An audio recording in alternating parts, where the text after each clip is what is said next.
Yeah, it's probably good.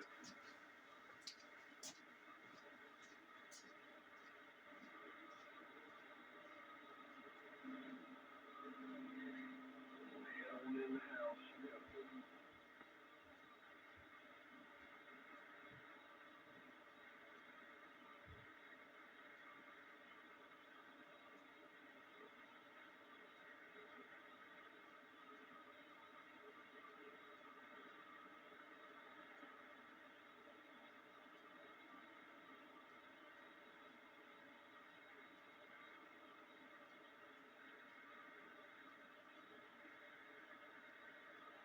Well, now they're officially late.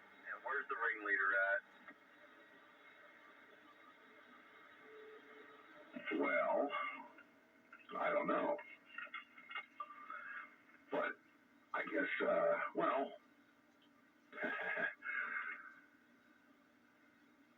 yeah, there are people on 160. Aha.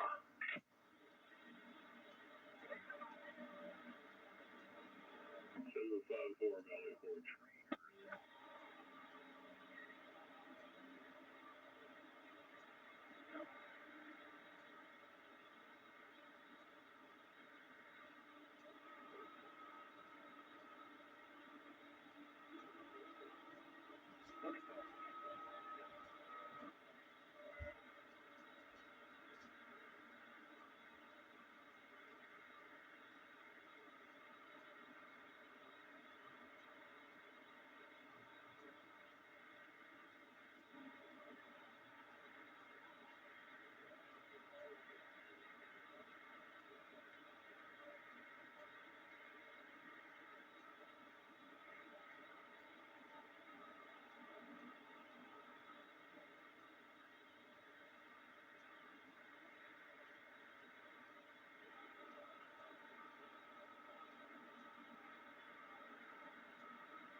I think we're going to have to file a complaint with the management here. Let's file a complaint then. Yeah, well, it is 5 minutes past the big hour of 8 o'clock on a Wednesday evening, 27.115 on your AM radio dial. Time once again for Classic Radio Roundup. Hey, Dave. Yeah. I don't know what you did to your audio, but be honest with you, this is the best audio I've ever heard from you in a long time.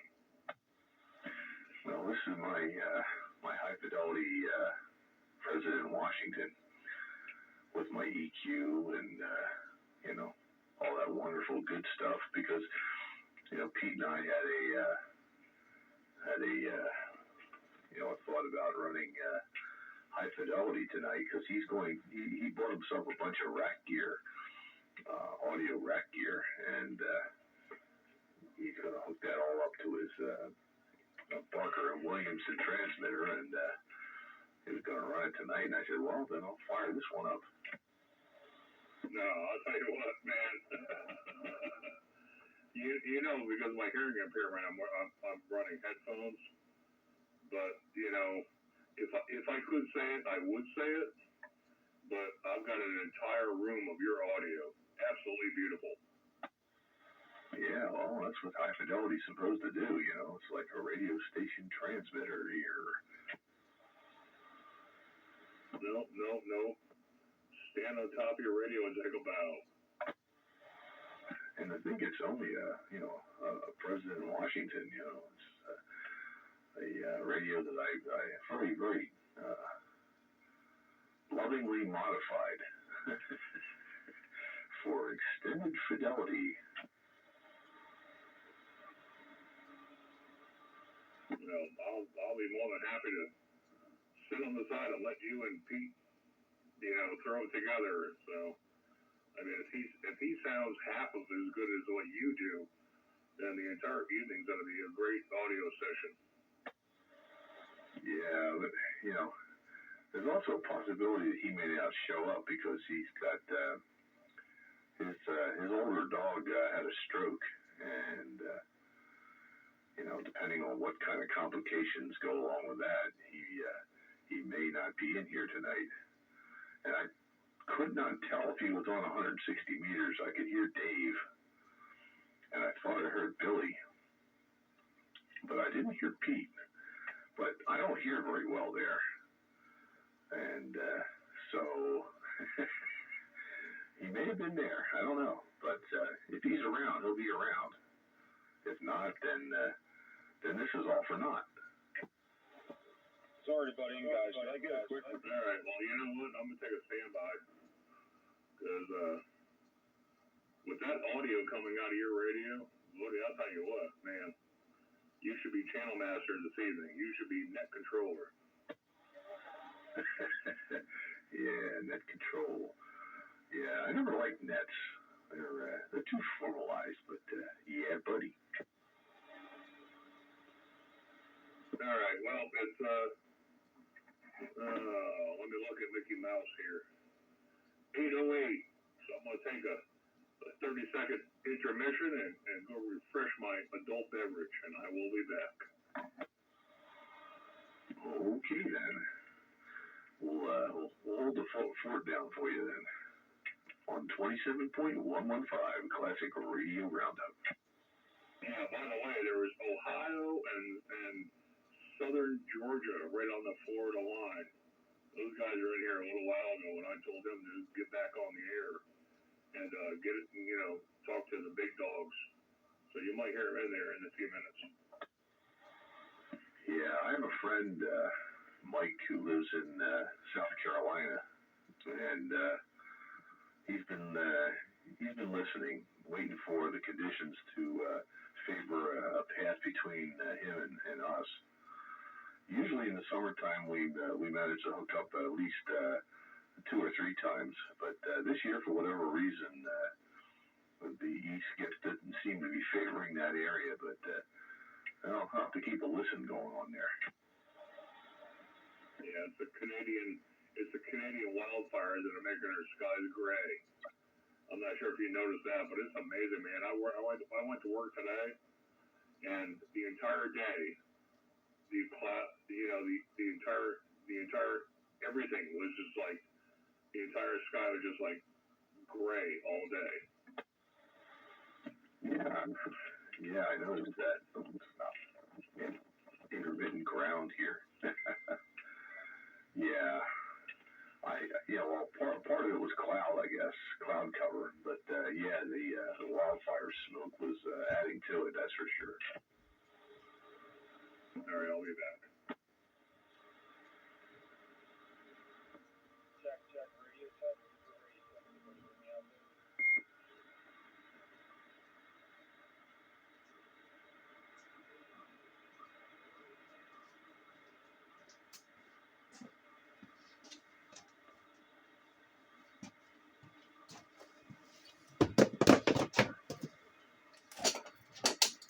Oh, man.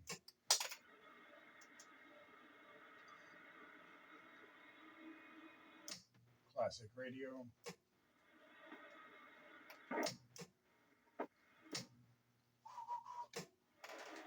I don't have audio. All right, man. Tune 'em if you got 'em.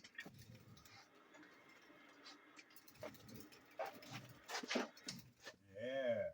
Tune them if you got them. Classic Radio Roundup. Ah, okay. I was beginning to wonder if you were going to be a no-show tonight. Well, it takes a long way to dial up from medium wave. Only if you're walking very slowly. Well, if I go too fast, I'll get the bends. Yeah. I was trying to listen down there, and I could hear Dave barely. And I thought I heard Billy, but I don't think I heard you. And interestingly enough, the 80-meter stick doesn't seem to hear any better there than the 40-meter does. Matter of fact, I think the 40-meter might actually be slightly better, which is, it's, kind of blows my mind a bit.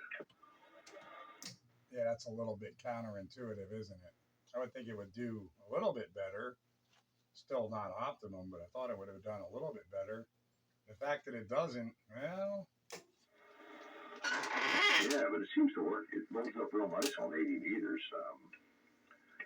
It has its best SWR at 3680, which isn't far away, so it's left at 11. Yeah, well, we'll have to give it a try and see how well it works out. If it works out even halfway as well as you do on 40, that would be reasonably well. Yeah, I want to see how, if the performance of the 40 meter dropped off a lot, though, because it's in a different place now. It's a little bit lower in height by about maybe 4 or 5 feet, and a much shorter rain gutter. So it loads up okay. It's but that doesn't necessarily mean anything. I would think that the shorter rain gutter would have more effect than the 4 or 5 feet difference in elevation. That's just my guess. But then you could always do what Skyrider did on Sunday night and just load up your coax to your 11-meter antenna. He pulled off the shield, just put the center conductor in, loaded it up, and we all heard him. What band? On 160. He just took the center lead of his coax and loaded that up, and it worked. Yep. Oh my God! I never even thought to do that because the beam is so narrow banded. And he put in the storm, I guess. Yeah, well, the beam wouldn't be really the antenna. It would just be more of the long wire. It would just be more metal on the end of the long wire. Wouldn't be using it, as nothing more than just part of the entire thing. So, but doesn't your feed line go underground to the garage? Yeah. Oh, come on now, stop doing that. Yeah, it comes out of my basement wall and then goes underground until it gets to the garage, and then it comes out again, and then it runs inside the garage until it pops out where the antenna is. Yeah, I don't know how well that would work out. Now, I think the reason his worked out is because his coax is all in the air, and it just really became a long wire. But he loaded it up. I've done that before for listening on the lower bands, but I never tried it for transmitting. But he got away with it. It worked.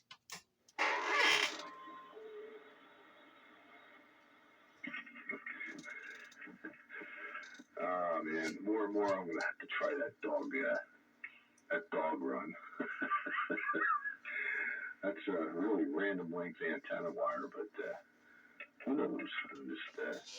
Just stick the cable to it and drive a stake in the ground and hope for the best.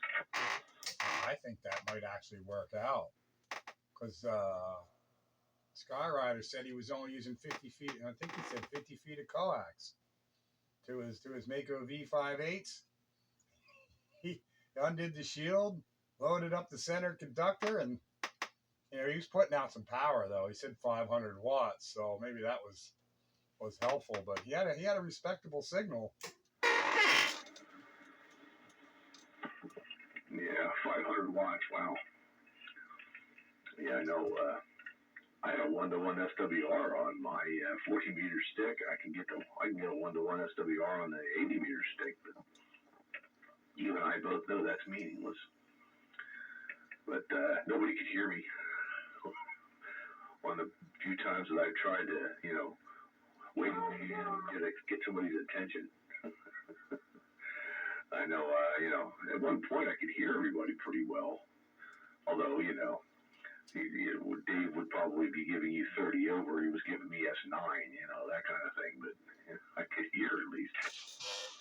The only time Dave gives me 30 over is if the band is really in the crapper or he's running some kind of flea power. He's always 40 or 50 dB over. So what do you think of the processed audio Barker and Williamson radio transmitter system with my Veronica Davis microphone? Yeah, I wanted to ask about that. Who is that? Veronica Davis? Yeah, I'm not familiar with her. Well, she started out in the early 70s as a Black Panther and then became a Marxist college professor, and she's a prominent member of the American Democratic, Democratic Communist Party. Yeah, so that's who she is. Oh, subversive. Oh, I'm sure her, George Soros, and Hillary Clinton and et al. Are all friends. Oh, okay. I thought maybe she was on Soul Train or something. Might have been a better choice to find one of them because there's people on Soul Train with similar hairstyles, but that's what 507 sent me. So now it's the Veronica Davis microphone. It's going to be looking for equal pay and equality. My microphone is looking for equality, so it's equality type audio. Well, you could probably bring the mic gain up a tad.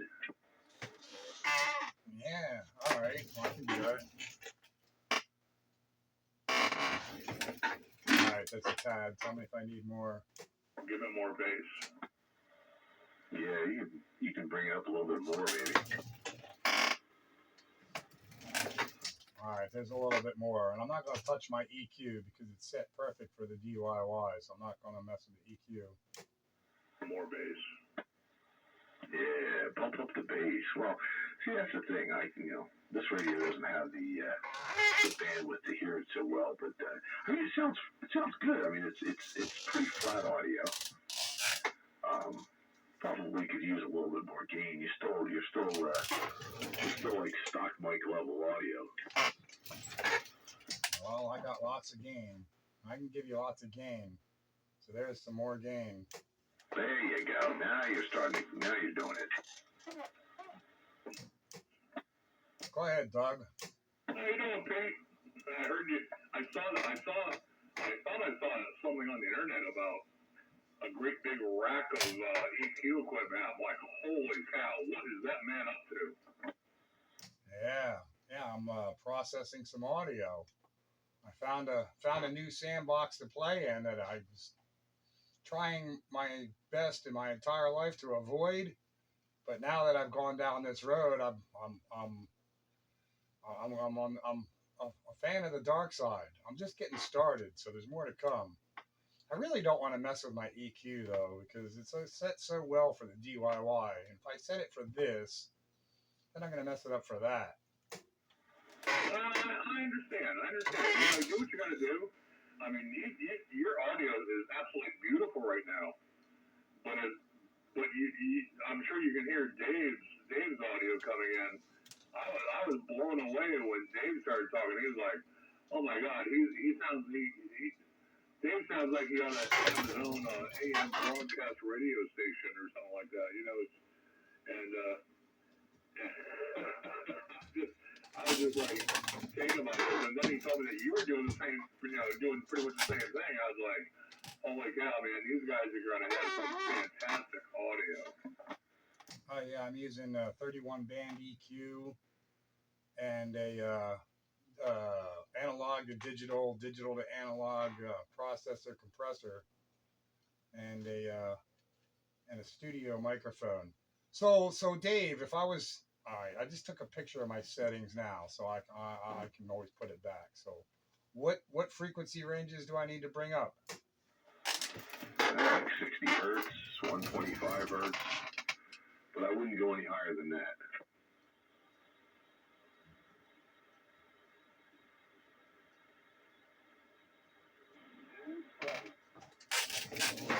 All right, I pushed them all up one notch. Pushed them all up one notch. Any noticeable difference? Not really. It sounds a little bit bassier over here, but I know your voice, and as often as I've talked to you in person, the audio is crisp and clear. It just doesn't have that little bit of that bottom end there, the sound of authority. All right. Well, I pushed the bottom end up some more, and maybe that makes the difference. I don't know. What I do know is this processor puts the average output power way up. I mean, it really makes the average power like just stay up there.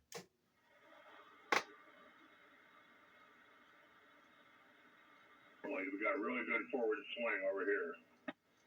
Did you notice anything in the bottom end? It sounded good. Because I just pushed my bottom end up a lot more. I don't have a whole lot more left to go. You might as well go for broke. You got the presets. You took a picture of the presets. So,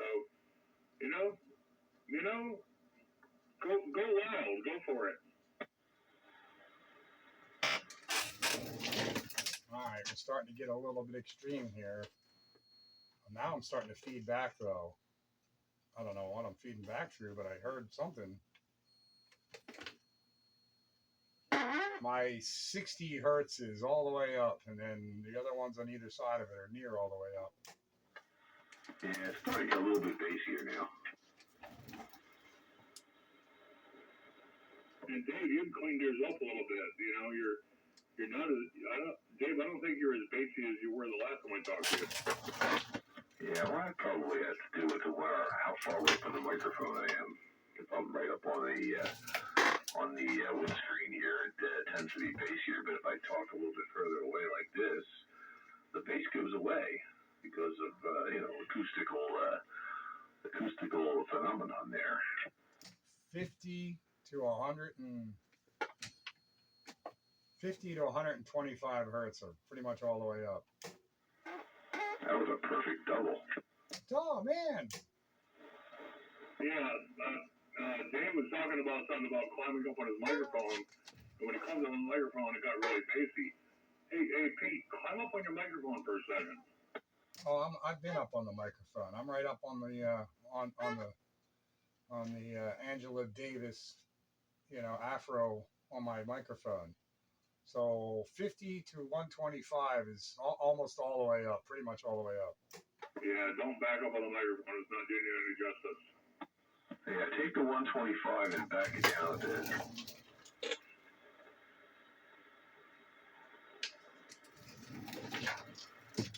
All right. What is it? Past 125? Is that starting to be mid-range? Yeah, but even 125, if you put it, if I turn mine up, this is what happens. When it's at the 125 now. Yeah, when I turn mine up, it gets kind of muddy, you don't want to do that, so I back it down a little bit. So 60, because the radio doesn't want to reproduce, the low end all that well, you can boost the living crap out of it, but you got to be careful above that. Well, my 63, 80, and 100 are pretty much all the way up. Yeah, take the 100. Back it down a little bit. Back to 100 down? Just, about half of where it is.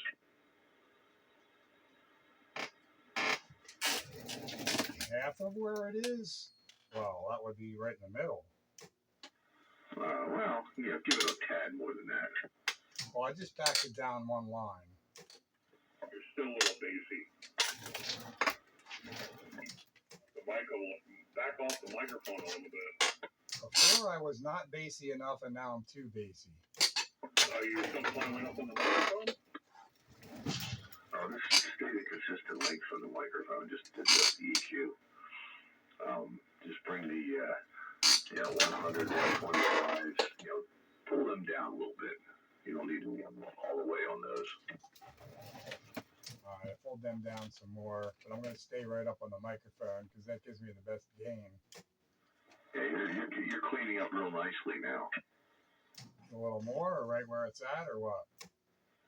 It sounds fairly good to me. What do you think, Doug? I think you should back away from the microphone another couple inches. If I back away from a couple inches, you won't hear me. Try it. Yeah, it's a close speaking microphone. Yeah, this microphone is meant to be sitting up upon. This is about 4 inches away. That sounds good. When I stay away from the microphone, I get feedback from somewhere when I first key up. And then when I start talking, it goes away. So I don't know. Yeah, there it is. You hear that? Yeah, strange things. I don't know. Like tiny little whistles. Yeah, I think I got too much mic gain. Yeah, you could be feeding back through one of the audio tubes, if it's not shielded. Now I backed the transmitter mic gain down just a touch, and then that fixed it. So that's where I got to be. Interesting. Yeah, I'm not feeding back now, and I'm still an inch or two away from the microphone. Sounds good. Yeah, that's probably as good as you're going to get. I mean, considering the radio isn't designed to go from 50 or 60 hertz to 8,000. No, but I'm sure it's better than just the microphone into it with none of the processing. And it's not so much even the EQ, but it's the compression. The compression makes a big difference in your average output power. Absolutely. That's exactly what a compressor is supposed to do. It narrows dynamic range, keeps your average modulation high. I've got a compressor circuit in this radio too, and the only problem is every now and then it kicks in hard and makes like an audio funk. But I might have to get in there and change capacitor values or something to change the attack delay on it. Just get a Behringer DSP-9024. You can do it all right in there. Yeah, but this is more fun. I get to make my own stuff. Hey, Pete. Well, that's fine for those who can, but those who can't, they go and buy. Yeah, Doug. Let me ask you this. What kind of microphone are you running? It's an Electro Voice 664 studio mic. Do you have any more studio mics you might be able to try? Because, some other studio mics might have slightly different values that will bring that all together with what you're working at. I only have one studio mic with an XLR plug, and that's this one. And I only have this because someone was kind enough to give it to me. Otherwise, I wouldn't have any at all. So I work with what I got, and this is what I got. So I'm working with it. Plus, this microphone, its frequency response is pretty much flat in the entire audio spectrum. So it's perfect for this use, I would think. All right, let me ask you, how many pins does that microphone have? It's an XLR plug. Is it 3 or 4? It's 3-wire balanced audio, XLR. Okay. All right. I've got a couple extra microphones here. I mean, I'm looking at right now, I've got a Heil PR20 that's got a three pin XLR. I mean, could you try something like that? Yeah, if it's got a 3-pin XLR, yeah, I could try it. I'll be more than happy to drop it off. Well, I give it a try. I don't know if it's going to be any better or any different, but I'll certainly try it just for AB, and why not? It might be better, it might not. Sure, not a problem. I know where you're at. You got a mailbox at the end of your driveway? That's a big 10-4, good buddy. I'm not gonna spend any extra time wrapping it up in special packaging. I'll probably throw in a couple little brown bags and leave your name on it. Yeah, I'm willing to try another microphone, especially if somebody's offering. I'm not opposed to trying other things, but I have nothing else to try currently. I only have this particular one. I mean, I've never been an audiophile, audio recording studio music guy or any of that kind of stuff. So this is all new territory for me with this XLR stuff. Yeah, I've got some crap in me, George. I've got 2 storage shelves with 3 racks in them. And I know I've got at least another one. And the other one you're probably going to hate, but even though you might hate it so much, it might be the golden gem you're looking for. But it's a 3-pin XLR microphone from Radio Shack.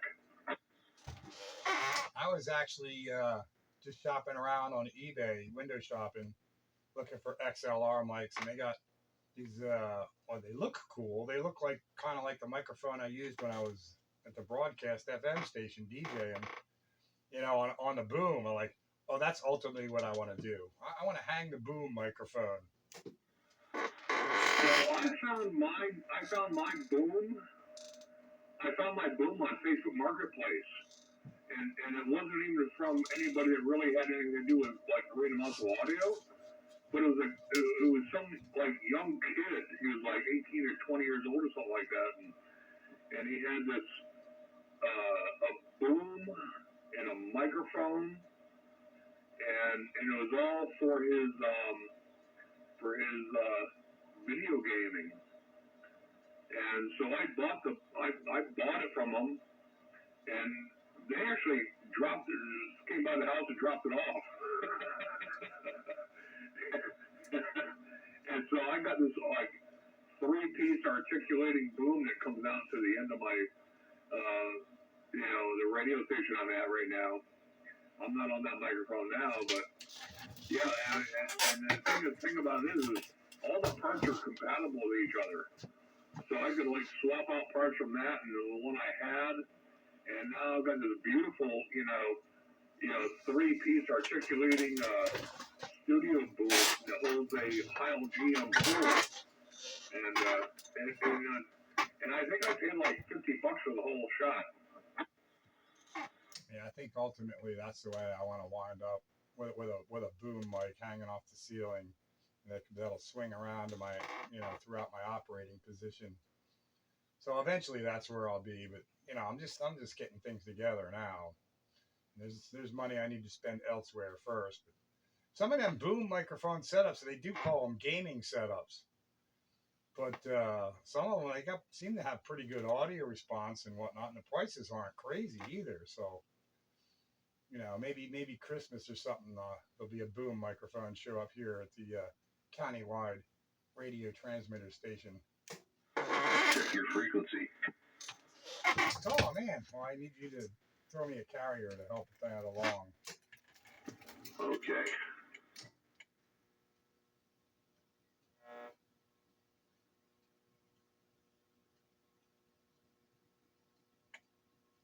So slightly off frequency. Getting out there into the Netherlands. Yeah, well, it does drift a little bit. Oh yeah, it's a 70-year-old radio. It'll settle down over time.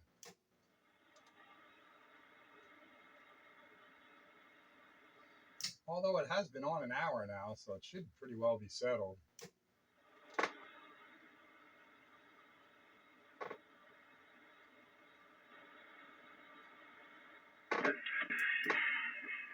Night Ranger is trying desperately to hear us.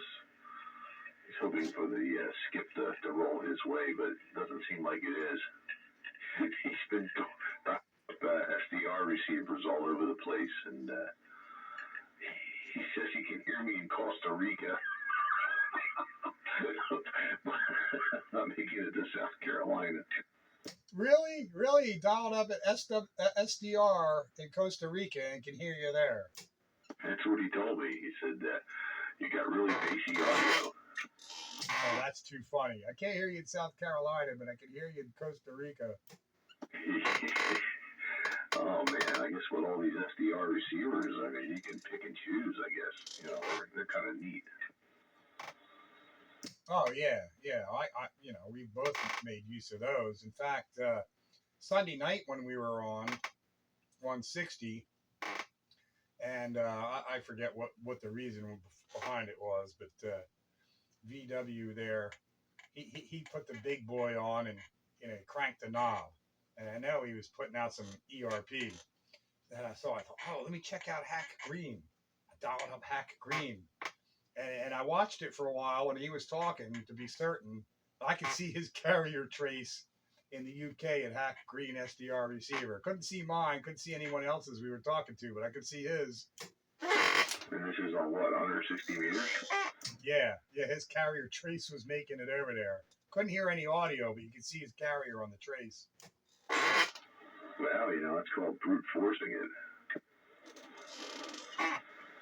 Oh, yeah, he was doing what the rest of us weren't doing. Well, sometimes, you just need that extra dB gain from the wall socket. Well, I was running 300 watts, so he was running something quite more than that, a bit more than that. Yeah, probably like 10 dB more.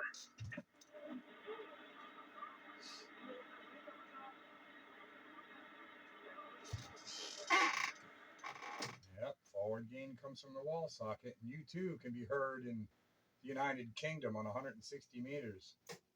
Yeah, and he heard me in Costa Rica, and my beams pointed east. I mean, actually might even be slightly north of east. Wow, just imagine if you pointed it to the southeast. Or the southwest, or even, due south. Costa Rica is a little bit southeast. Yeah. Well, then I wonder if I'm making it down there to Costa Rica then. I'm on an Omni and 100 watts of carrier. He probably heard you. He's just listening around, and he's trying all these different receivers. He said something about Ohio being in there now, so maybe the conditions are shifting around a little bit, but usually the E-skip kind of dies out. Yeah. If you hear me in Costa Rica, that's not E-skip. That's probably the last remnant of the F layer for the day.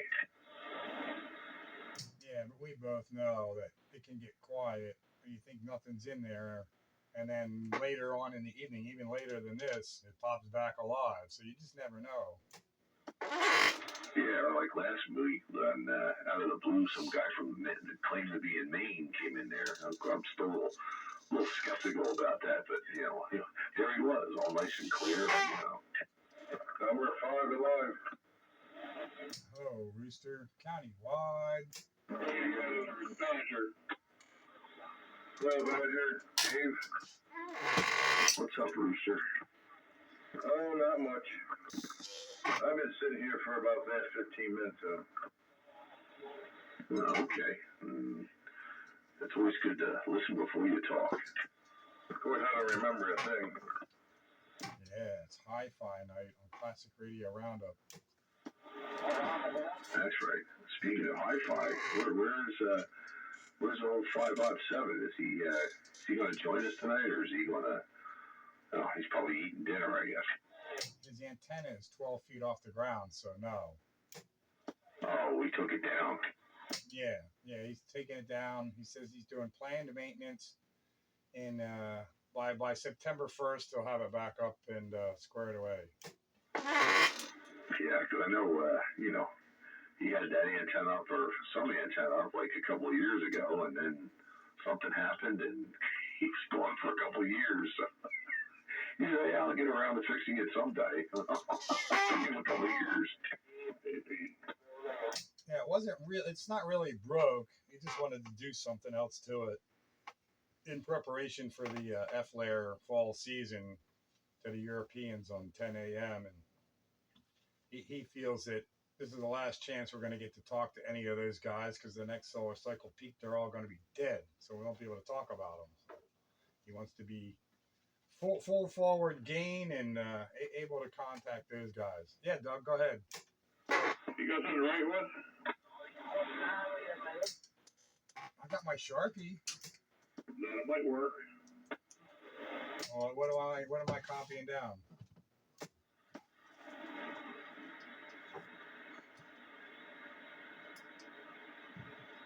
I have a writing implement.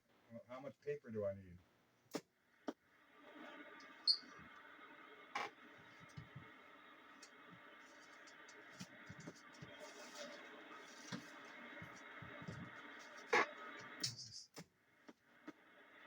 And they're both 3-pin XLRs.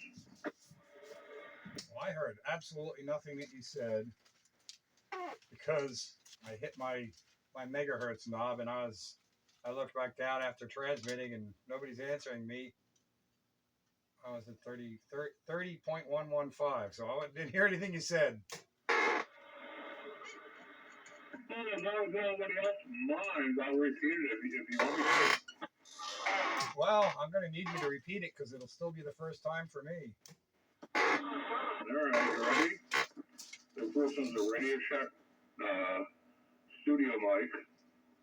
The model number is 3303043. Copy? Doesn't tell me anything. Well, if you Google Radio Shack, just type in Radio Shack and type in that model, it'll be all the specifications on it. I got the 333. I didn't get the rest of it. Yeah, 3303043.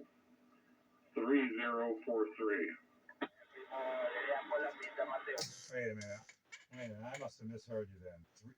Start over. Go slow. All right, it's a Radio Shack microphone. The number is 3303043. Oh, I got it. That's a lot of threes. Yes, there is. That's why you're going to be happy to hear about the Heil microphone. The Heil microphone is just a PR20.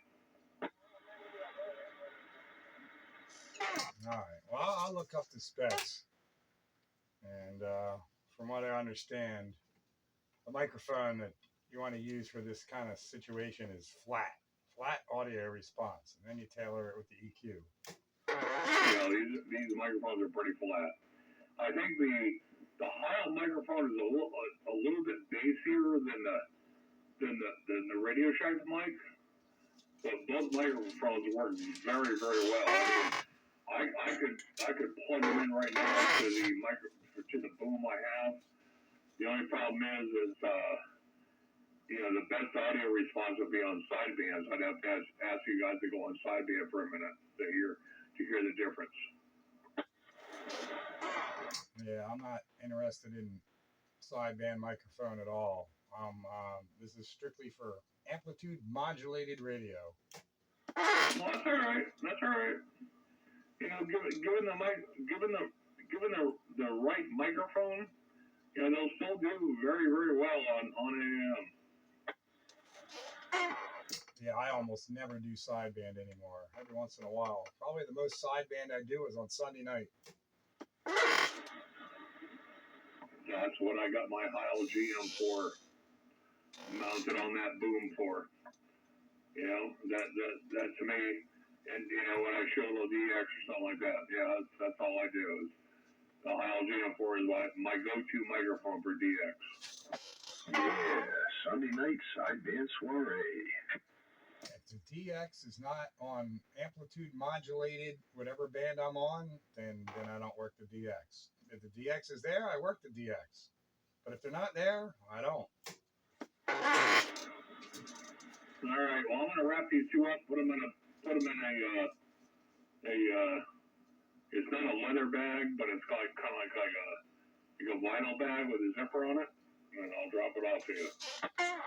Well, much appreciated there, Doug. I do appreciate that because that'll give me a couple different things to compare and try out, and give me an idea what I want when I do get something. It'll give me a pretty good idea because, I mean, I this microphone seems to work out pretty well, but yeah, a comparison's always good to know if I like it or I'll like something better. You just never know, and be good to test. I like to test. We all like to play musical microphones. Hello, Illinois. And there's Bite Buster.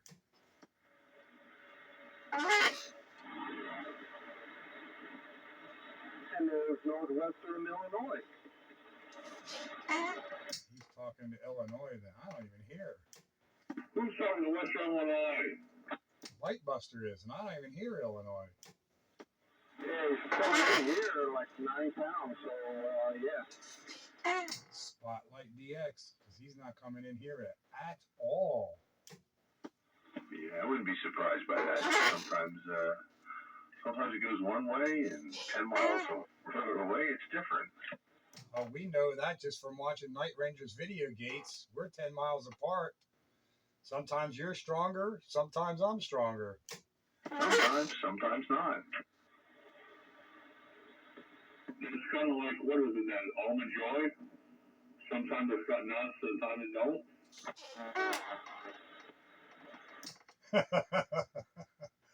With the current world or the national climate, I could comment on that, but I'm just going to refrain.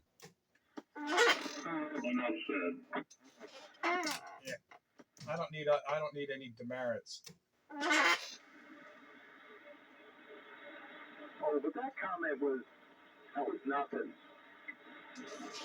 No, that comment was nothing, but the comment that I was going to make would have been something, so I refrained.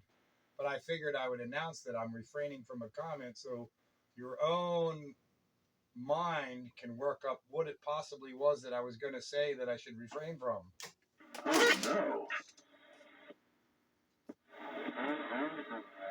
Oh, my. Somebody just keyed up. Who's that?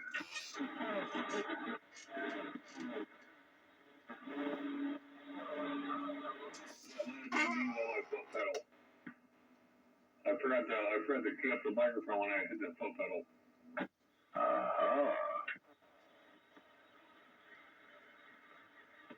Yeah, the static 1104C does not key up the amplifier. You don't have an RF sensing amplifier. You got to manually key it.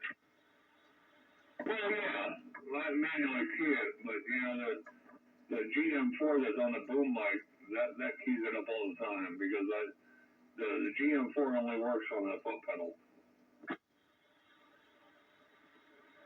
That's right. I'm working a foot pedal now.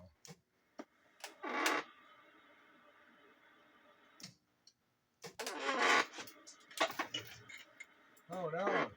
And this is the GM4 with the foot pedal. Musical microphones. That's a fun thing to do.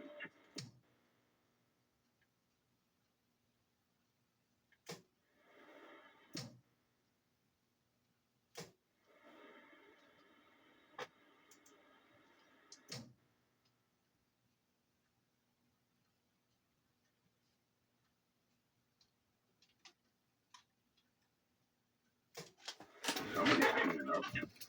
I think my antenna finally bit the dust. What? Yeah. Your IMAX? Yeah. I wrote signals way down and the transmitter's not putting out power. And it ain't tuning. Oh no!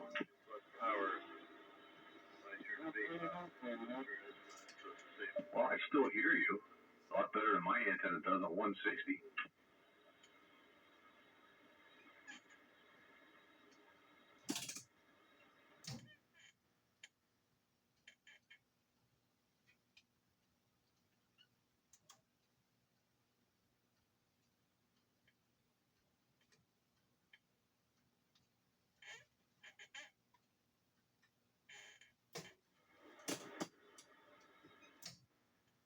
Oh yeah, my SWRs. Oh, now that I tuned back up on the dummy load, and then came back over, and now it burnt through whatever was there. There's probably a bird sitting on the wire.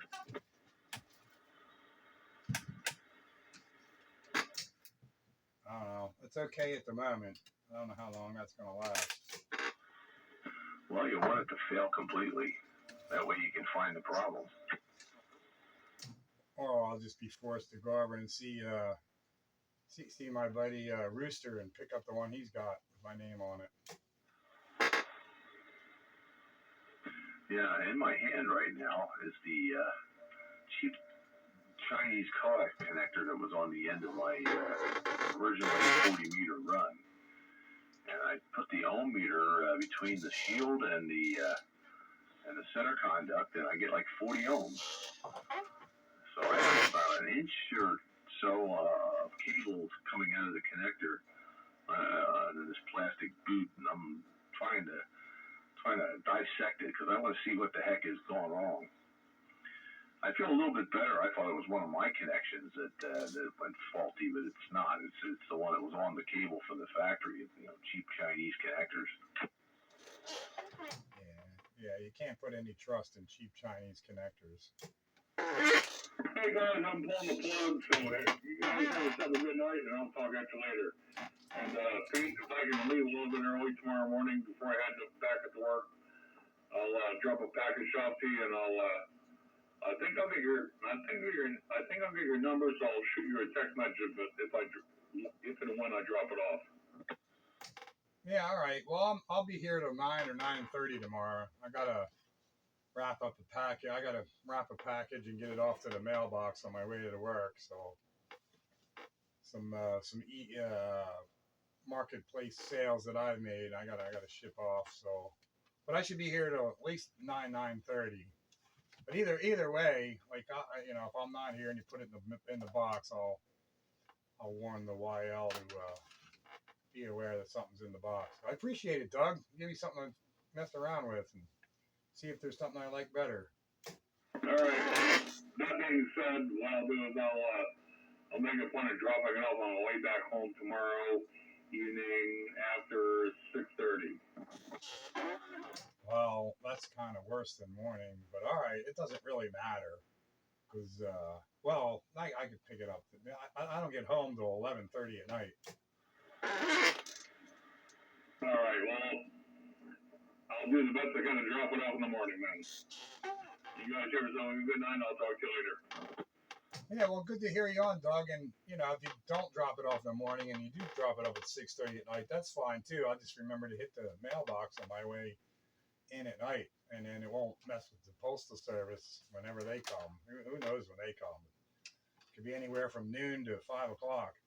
All right. Have a good night, guys. Have a good evening, and I'll talk to you.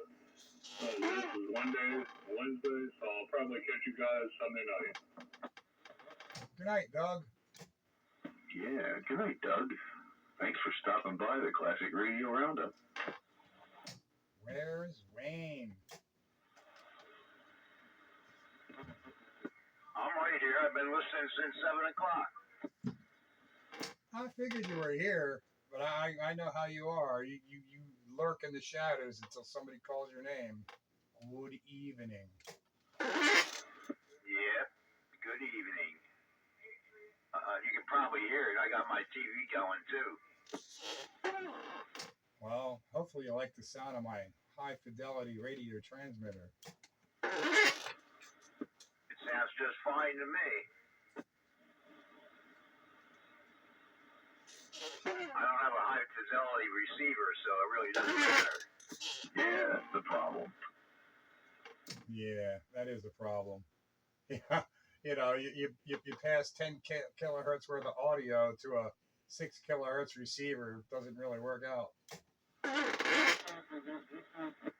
Same thing with Dave. I heard Doug telling Dave that he sounded really good because he was on high fidelity tonight. But I don't hear any difference between you or Dave. So for my receiver, it doesn't matter.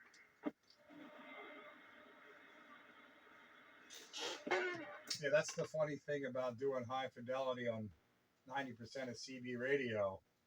You know, it's still going through the guy's narrow band receiver and his 3-inch CB radio speaker. So you do all that work, and it's wasted because nobody hears it. Yeah, I'm on my ICOM, so I can hear good tonight. Just, I'm not hearing high fidelity. Don't you have selectable filters on that ICOM? You can pick, I think some of them, at least a 6. I think there's a 9 kilohertz. I don't have any filters at all on this radio, Dave. Oh, it probably has AM 9 kilohertz and AM 6 kilohertz. I bet there's a selectables there somewhere. Yeah, there might be some in there selectable, but I don't even know how to use them. Probably till I get back. Yeah, it's probably as wide as it's going to be, and all you could do is go narrow. That's how a lot of them are. I have a button for FM and narrow FM, but I don't see anything for narrow on AM or sideband.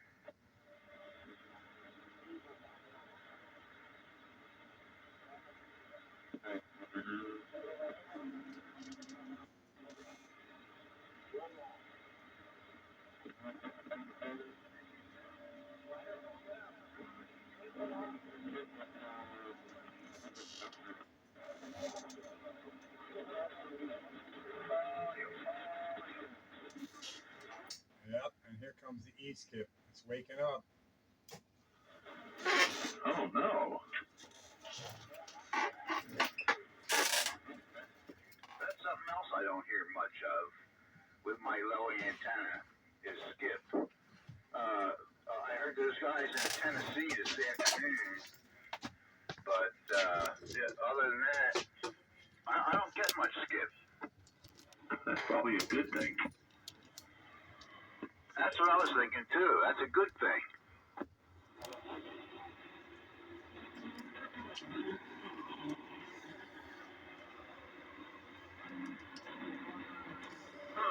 What did you just say?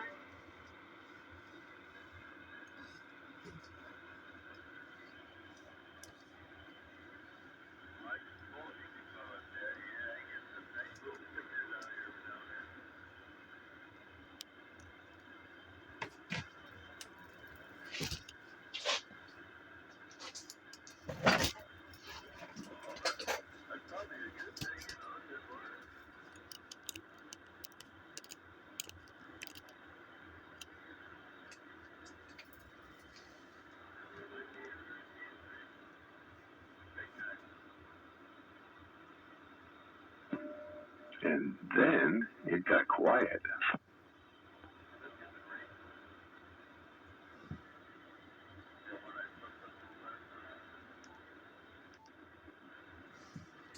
That's because I sat down and fired up a bowl. You're a little late now. Oh, no. Well, I'm retired now, so you know that's the kind of things I do. Well, I guess whatever works, man. You know, whatever keeps you happy. That's what retirement is about. Is being happy, not having to worry about anything. Whatever you want to do can be done tomorrow. Yeah, that's the kind of thing. Yeah, you don't have to answer to anybody, and every day is Saturday. Yeah. Anything I'm looking forward to right now is pretty soon I have to renew my license, my AM license. Yeah, you and me both. Coming up early next year. Yeah, now it's $35. I don't care what it costs. You know, I'll spend the money. I work too hard to get what I have. Yeah, it's worth it at any price. I ain't giving it up at this point. I spend more than that on radio gear. It's nothing to renew the license.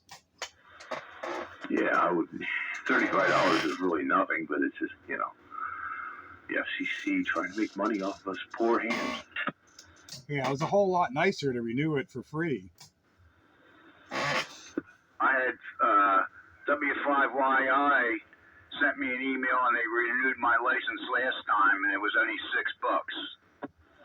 $6. Yeah, that's to pay them to process it.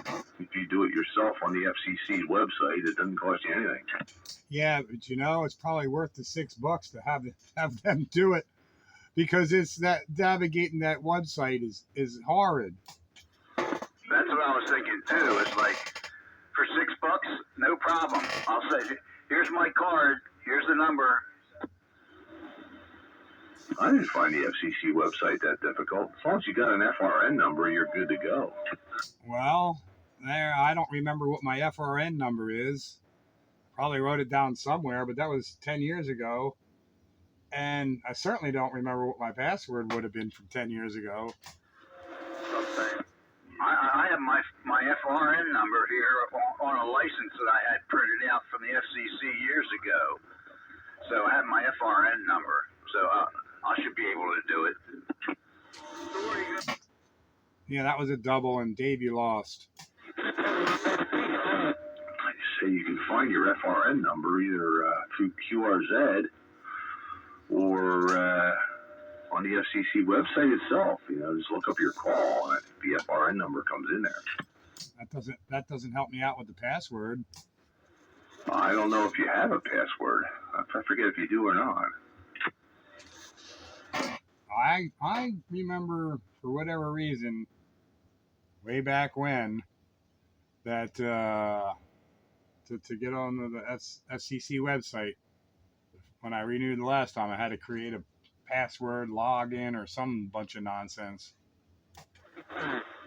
Well, you know, usually websites like that have a forgot your password option, and they will send you a new password, and you know. In the commercial world, that's a truism. Dude, we're talking about the government here. Well, that's a good point.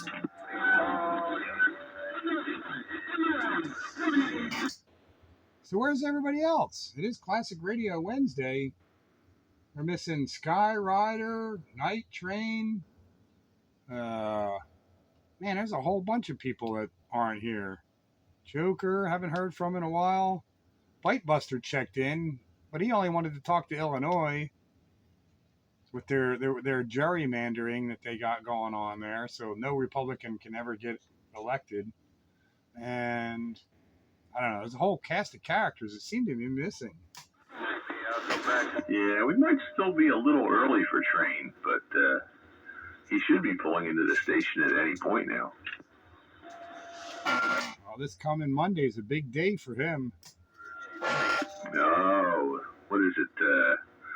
Move the heavy metal transmitter in place. Yeah. So Monday night ought to be good fun on medium wave. Medium wave, long wave, medium wave. Now Skyrider knows he can join us there. I bet he'll be back. Yeah, guy loads up his coax and gets on 160. Yeah. I load up an antenna and it don't work. Yep, all he did was load up his coax. That's bizarre. What's even more bizarre is that it worked. Yeah, that's the bizarre part. He didn't even have to buy an antenna or make an antenna for the band. Just loaded up his coax. That's kind of funny. It worked. He's got some kind of tuner going on over there, you know, that makes beep noise. Well, first he loaded up his V58s, and JR heard him, but he was the only one that heard him. And then 507 says, just unscrew the shield and load up the center conductor. So then you hear this, and and we're like, oh, that's gonna work. So we heard him loading up his coax. Next thing you know, there he was. That's bizarre. Amazing things happen on ham radio, don't they? Well, we loaded up my antenna, my 40-meter antenna, on 80. We didn't load it up on 160 though. Oh, it would probably load up on 160. I don't know how well it would work, but it would probably, with that tuner, it would probably load up. But yeah, 80 meters you loaded up and was quite effective. Yeah,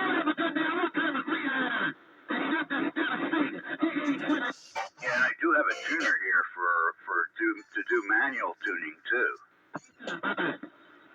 Yeah, it ain't gonna work as well as that balanced line tuner will, though. So if we don't find what we're looking for at the Hamfest for you, which I doubt we will, even at the price that Dave is offering, you just have to get that cap off of Dave, and then you'll be up and running. And then once that happens, we'll figure out a way to add more wire. I suppose you didn't talk to your park manager yet? No, not yet. I will though. Well, that's important because we can make it longer, but it'll be less effective than if we can make it longer and get it up in the air.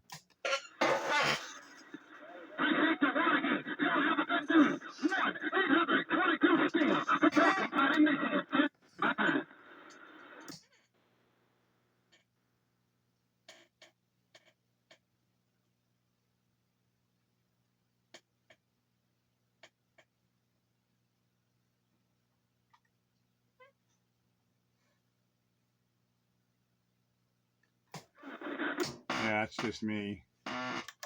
My loading keeps changing on my antenna. Okay, so that was you. Signal still looks good though. Oh yeah, but it keeps screwing with the loading on the transmitter. Yeah, I mean, see, impedance is shifting. Yeah, so well maybe I'll blow it up completely, and then I'll have to do something about it. Until then, I'm just not doing anything about it, but dealing with it. Well, that's the engineering method, man. You blow it up, and then you can fix it. Breaker. Come on, Breaker. Where you at? Hey, Steve, is that you? Yeah. Who's that? Is that JQ X-Ray? That's me. Yeah, I hear you, but you ain't giving me any signal. And there's in and out skip land and bleed over and silliness going on. So when that's going on, it knocks you out. But otherwise, I hear you.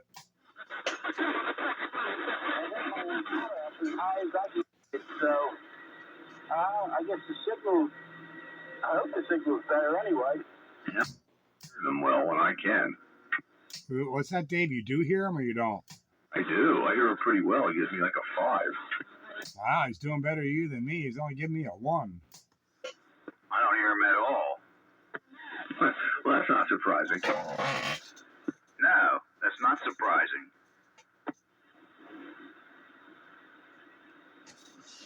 Hey, X-Ray, Sandbagger can hear you. I can hear him, yeah. Dave's coming in pretty good now. Yeah, whatever you did, it's working.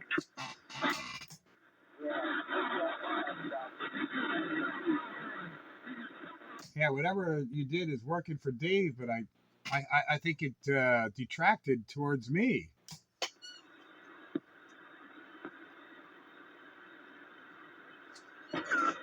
I swear I heard you better last week. Is that Ray? Yeah, JQ X-Ray. Roger. Okay, just wondering. Yeah, I don't hear him. Yeah, as opposed to Donut Ray.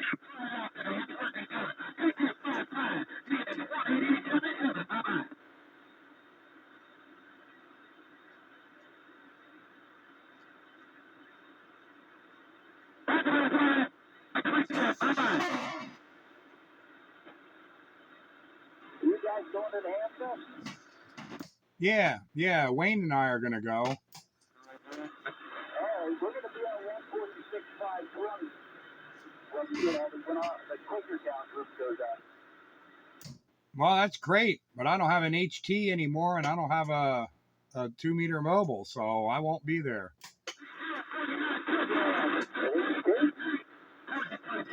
Well, so you have to say that again. Skipland is taking you out. You have an HT you can break?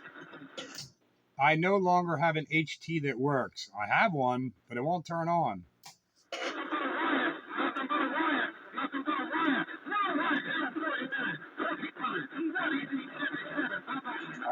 Skipland, huh? Yeah, good old Skipland. I hear you in the clear just fine without all that noise nonsense. But when that noise nonsense is in there, it just sort of covers you up. That's probably why I can hear them, because I'm rejecting most of that skip crap.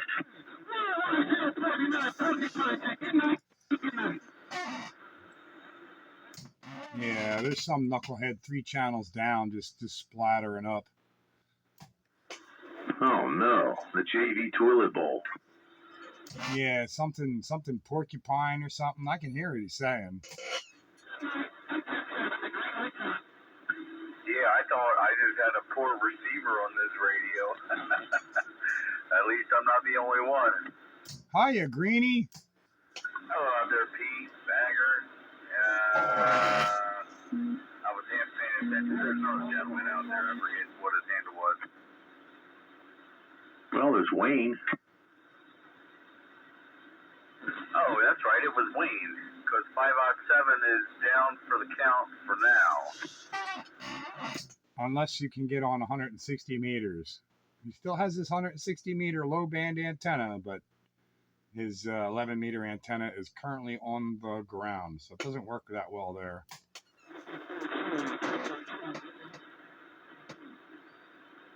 Well, I might be able to make it there, but it wouldn't be legally, so I ought not play with that. I thought you had a ticket. Well, I just got the first one. Oh, just a technician, so what, 10 meters then? 2, 10, 6, and 2, and 440, 220. Yeah. Like Bagger said earlier, I like the idea of the 2 meter and 440 and stuff, but he said it was too formal. So, yeah, I like the more spitballing, ratchet jawing type action.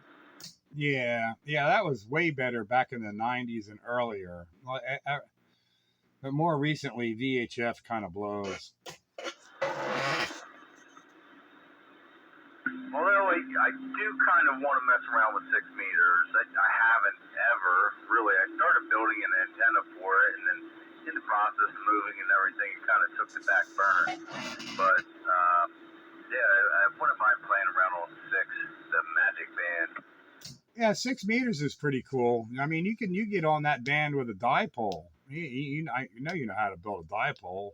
Just 2 54-inch legs, basically, plus or minus, hanging up in the air. But it's mostly a E-skip season band, you know, all summer E-skip, and then Thanksgiving through Christmas, New Year's. You know, when there's E-skip here, there's E-skip there. Sometimes it's really good.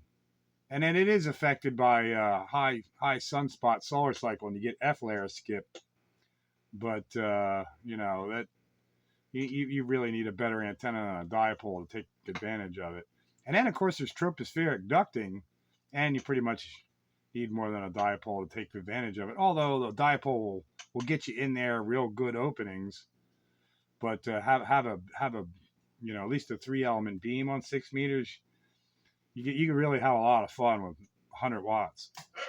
Yeah, copy that. Yeah, that's what I was making. I was making a dipole. In fact, out of some aluminum that Badger hooked me up with, and some CPVC pipe from work. Yeah, I got one fashioned up and got the hookups for it and everything going on, but I never put the coax to it.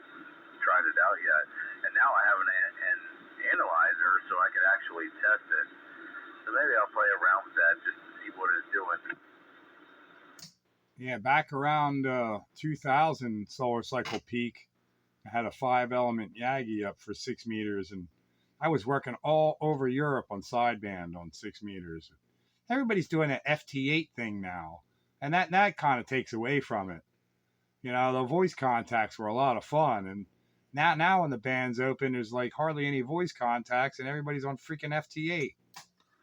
Yeah, that sucks. Yeah, I'm not a fan of that either. Yeah, don't say that in front of 5-7. He takes offense. No, I mean, everybody's got their own thing, but I think it takes operating the radio out of it. You know what I mean? You're not physically doing anything. You're letting the computer do all the work for you. Doesn't seem like a lot of fun for me. Oh, I'm on board with you there, Greenie, and we've bumped heads on that. So just giving you forewarning. To be forewarned is to be forearmed. But yeah, I think the voice contacts, even if it's a short voice contact, not letting the computer make the contacts for you. That's 507 likes FT8.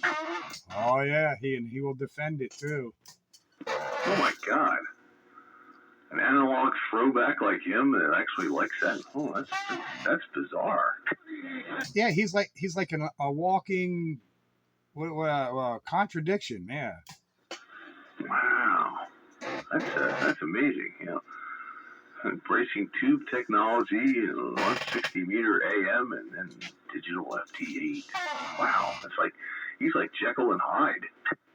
He loves amplitude modulation. That is his thing. Amplitude modulation. Sideband is slot bucket, but yet he embraces FT8. Wow, that is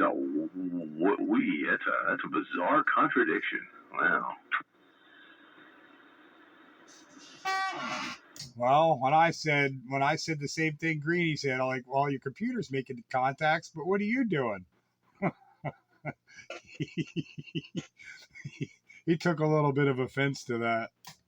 Well, I think we breached that subject once before here, and I made the same comment, and he jumped in about it, but I didn't.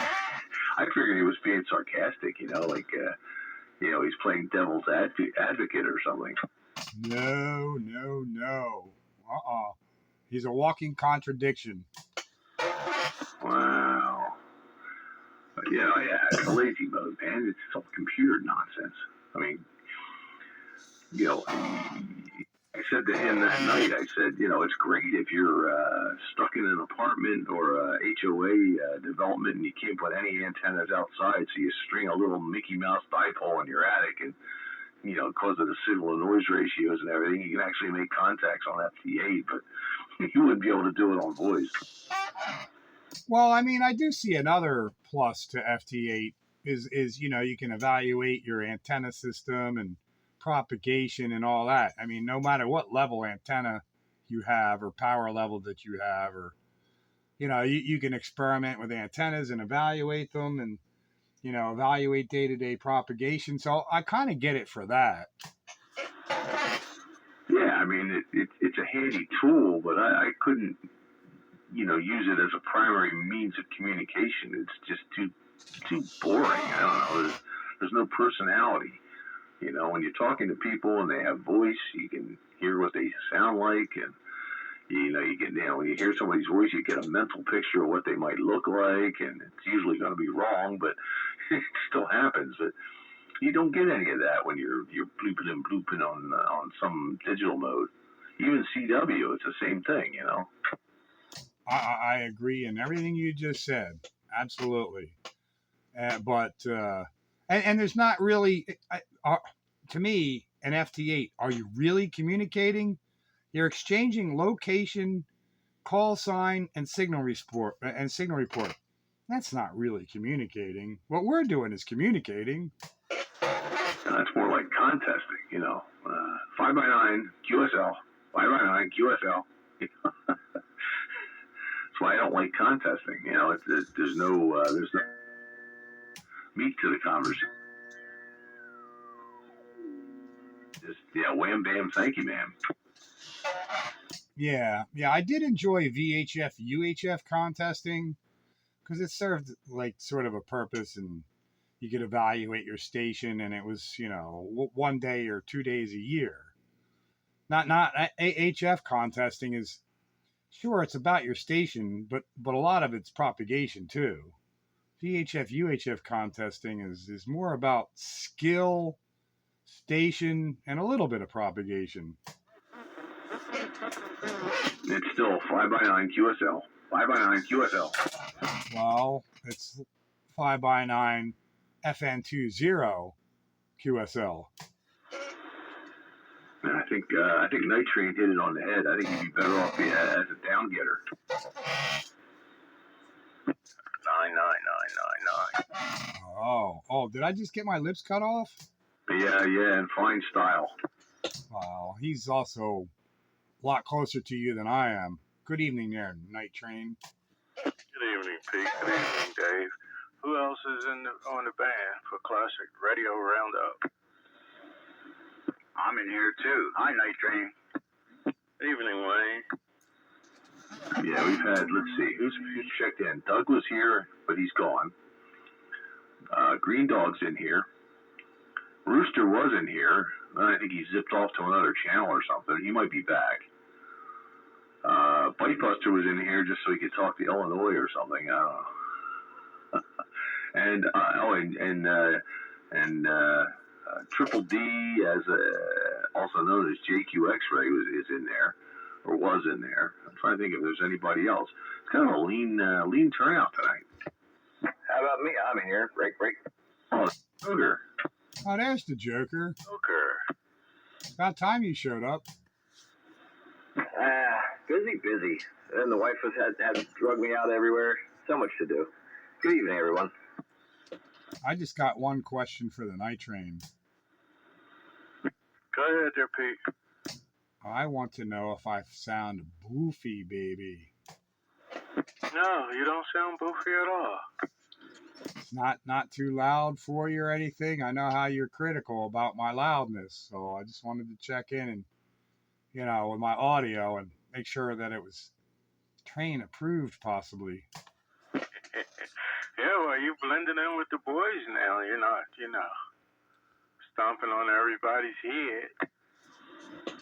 I'm using compressed and EQ'd audio into my B&W high-level plate modulated transmitter. Oh, Dave, a child is born. Yeah, it only gets worse. Yeah, you'll work on that for a long time, Pete. You know, that there is a hobby within itself. Yeah, don't I know? That's why I never wanted to go down this road, because it's a whole nother hobby, just audio processing. But, well, that door has now been opened. I know, because you done got in cahoots with 5/7, and it's endless. You're going to spend a lot of money. I took everything I brought up from downstairs and I took it all back downstairs. You may have to bring it back up. Yeah, Pete, so far so good with that? Oh, yeah, everything's good. I got a question for Joker. I need a, what is it?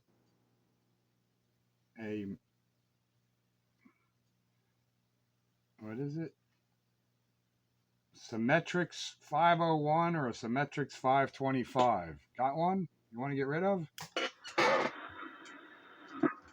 Metric 525. I don't know what is that what you said? Metric 505? Symmetrix. CS. Symmetrix 501 or Symmetrix 525. Oh, Symmetrix. No, I don't have any. Well, I thought I'd start local and expand my search. My bass guitar. Just starting local, and then I'll expand my search. Yeah, well, right now, are you doing direct injection? Hey, Mortician, you out there? Me? No, but I am doing equalization and compression. And then where's the output going? Into the microphone jack? Yeah, the mic jack on the Barker and Williamson. Roger that. What you think, Bagger? What's the difference? Can you hear it different? Yeah, well, see, that's a problem. I mean, I've got a high fidelity transmitter, but I don't have a high fidelity receiver, so I don't, you don't get the full effect. But I'm sure that when he's on 160 meters and he's using that DYY transmitter, I think that's got a broader frequency response. So it probably sounds a heck of a lot better there. It sounds a lot warmer and smoother for me. I can A/B to the microphone I usually use on the B&W if it'll give you an A/B. You just got you and Train doubled. Can't even hear him. Say again, Pete. I can go to the microphone that I usually use on the B&W if you want a comparison. Oh, you can, yeah. This is classic radio roundup, man. It's all part of the game here. All right, it sounds like, Bagger, you went and got on your high fidelity radio. Well, yeah, I mean, Pete said he was going to try this out tonight, and I said, oh, okay, well, it's going to be high fidelity theme night, so, I figured, well, I'll break out to Washington. Don't go making me get my Newman microphone out. Yeah, $1,000 Newman. All right, here's the microphone. Oh, wait a minute. It'd help if I turned it on. Here's the microphone I normally use with the B&W. That sounds more like a standard CB. Well, I don't want to be sounding like a standard CB, so that's why I'm processing. Bad anyhow. What do you have there, Train? 87 or what is it? 201 or 401?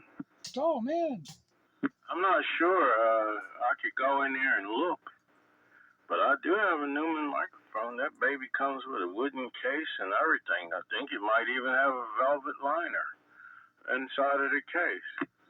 Is it a tall boy or a short boy? It's short. It sits in a cage. I could probably get you the number on that. You recognize them? Oh yeah. They're two. They have their two flagship microphones. Well, three actually. U87, U47, and then TL 201. I think it is. Yeah, I'm gonna go find out, man. It's very nearby because I keep it inside of a cabinet. TLM 103. TLM 103. How much is that? Right now about 1,200. The U87, the U47, you're looking entry level at about $4,000. Wow, let me go get the number on mine. I might have to come back out and drop a bomb on Pete or 10-4. Does a $4,000 microphone really sound $3,900 better than a $100 microphone? Really? No, you got to have the equipment to match that microphone. Otherwise, you ain't doing nothing. I wonder what model Gene had. I would say the U87, U47. That's usually the microphone when you see movies with people in the studio. It's a little bit taller one. It's like a nickel-plated one. I mean, there's so much relative when it comes to microphones, like with what Train was just saying.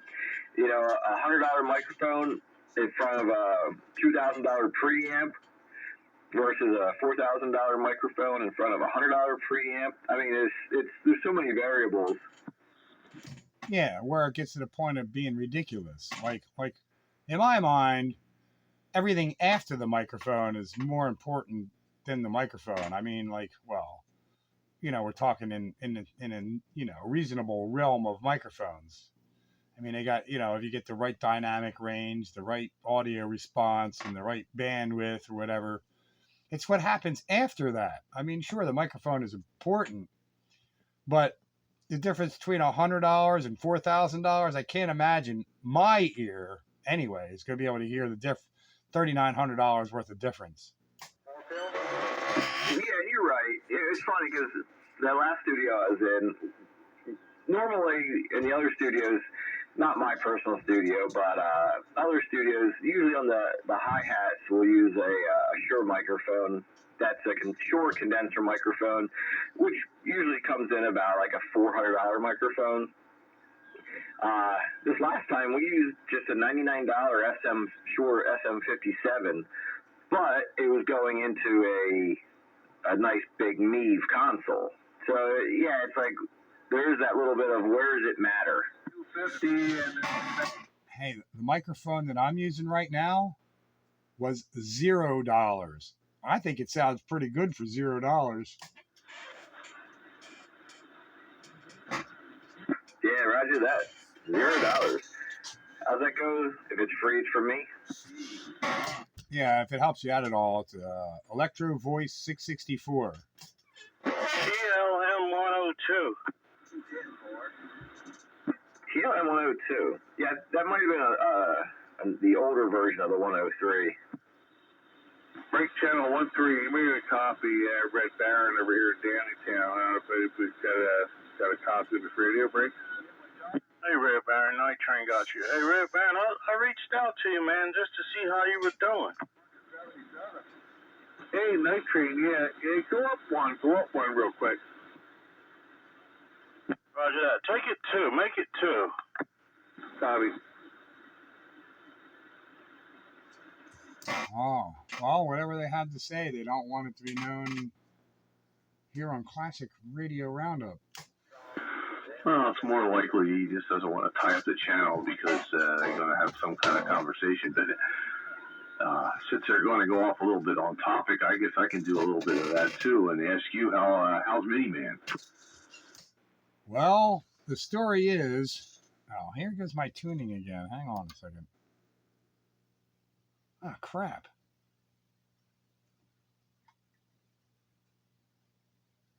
Thing has really gone kind of south.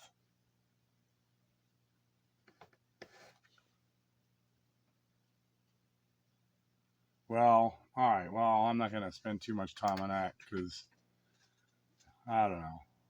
Miniman is so the long story of the short is he was scheduled for surgery today. So the wife throws him in the car, takes him to the vet for the surgery because he's got to get that. I don't know what they called it. I told you before, he had it before, that cyst or whatever. Not a cyst, but that growth. He was supposed to have that removed. So I thought it was the trip itself that stressed him the hell out, which it does. He don't like to leave his kingdom. Anyway, while he was at the vet, after he was at the vet, everything was fine. They were checking him out, getting ready for surgery, and he had the stroke at the vet's. So, well, I guess if you're going to have a stroke, you might as well do it at the hospital, right? So they gave him blood thinners. They kept an eye on him and had him there most of the day, and he came out of it.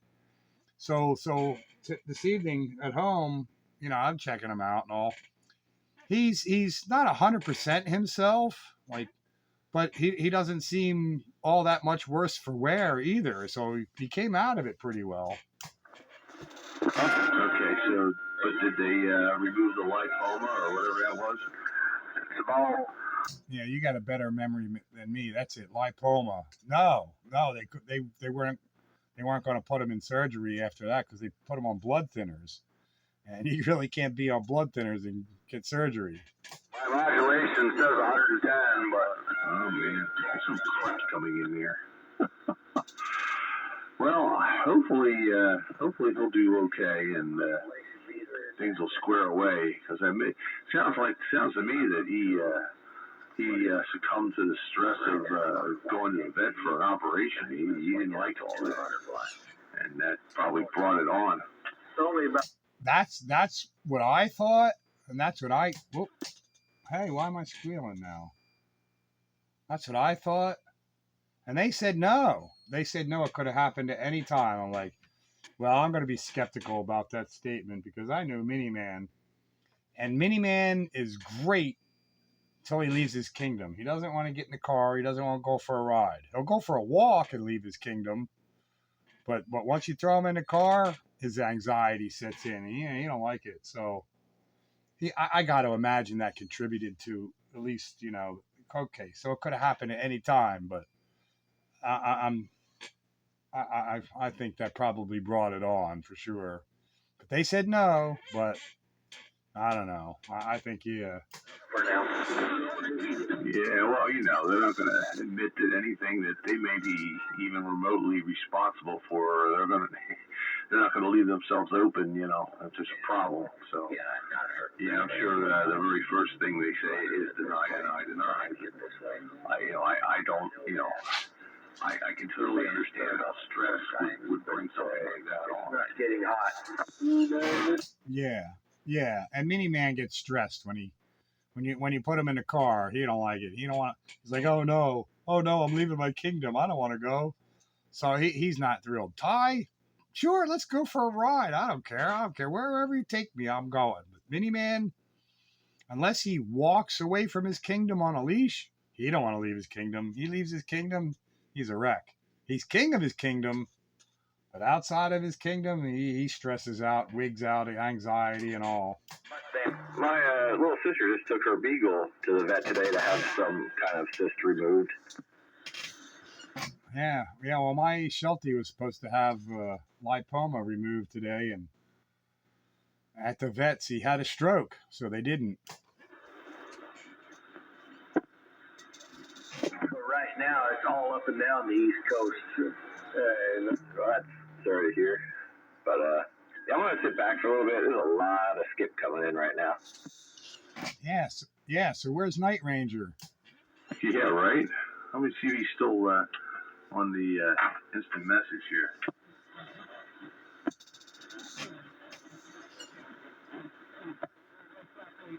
I'll bet night, Bruce.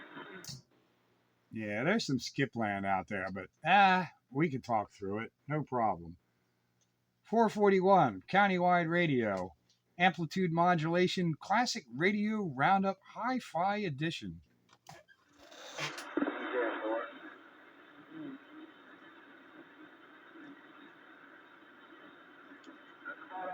Around here, but long distance. Oh, I got no problem.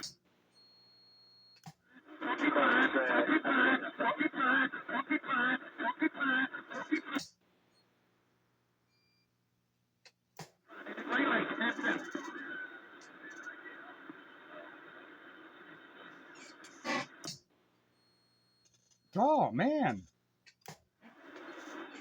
Oh, no. Yeah, oh, no. Say it ain't so. Why am I feeding back all of a sudden again? No, I'm not. Well, I am a little bit. Well, it is what it is. Well, I'm sure when your antenna load changes, there may be changes in your amount of RF feedback that's coming in. And that probably has an effect on it. Yeah, this antenna system's a problem. It's normal right now. Well, I got to do something about it. Because it's fine when it's normal. But then when it's not fine. Yeah. I don't know. I mean, you could be having more connection problems, or it could definitely be in the antenna. It's you got a lot of possibilities on that long feed line out there. Yeah, I know. I was actually looking at trees closer down that are just as high that I could shoot a line over, and that maybe when I pick up another antenna, I might just do that. Put it to a tree near as high, but shorter feed line, and see what that does. Yeah. I don't think it's the length necessary. I guess it's just all the different pieces that you have. Oh, yeah, I wasn't meaning it as the overall length, but there's 1, 2. Well, there's only two, 1. Well, there's the 600 from here to the hard line, and the hard line to 9913. So yeah, 1, 2, 3 connections, including the antenna. Oh wow. Yeah, I got LMR 400 from the shack to the hard line to out to the antenna, and then the feed line from the hard line that goes vertical up to the antenna. Yeah, so something's wacky in tobacco land. Might be the feed line, might be one of the connectors in your feed line, or it could be the antenna. You know, and banged against the tree once too many times and shook something loose in there. I don't know. Well, remember I went through all the hard line all the feed line, put a dummy load on the end, checked it in here with the VNA, and there's nothing wrong with my feed line. Not the last time that I checked. So that's when I started pointing to there's something screwy with this antenna. But it only screwy like on receive. But I guess the transmitter here sees it on transmit because it's changed. And then it changes back. And then it changes. And then it changes back. I guess on solid state radios or some of the other, lower powered radios, I don't see it. Breaker. There he is. Yeah, I'm back. I went up to 15 to talk with Ray Barron. He's been suffering with a cancer. And I just wanted to know how he was doing. Oh, no. All right, so Pete, the answer to your question is the $1,000 Newman microphone will only sound like $1,000 if you got other $1,000 equipment in line with it. In other words, your preamp and your mixing board and everything that you use has to be compatible in order to get the benefits. It's just like taking a big fat hose and then trying to squeeze the water into a small hose. That won't work. All of the hoses have to be fat from the beginning all the way to the end. So if you have a nice big beautiful $1,000 hose and that rascal's 2 3/4 inches wide, and then you go run it through a regular 1-inch hose, you're not doing anything because the 1-inch hose will cut everything off. It'll compress it. You lose your dynamics. All of this stuff I use is studio equipment, man. That was for music. That's the only reason why I have, at least I think that's the reason why I have a Newman microphone for recording saxophone. But yeah, I got one. Firestarter wasn't doing nothing because he was running everything through an ICOM that wasn't wide open. Yeah, and he also wasn't using any kind of compression or processing or EQ either. He was just stuffing the microphone into the radio and wasn't taking advantage of it at all.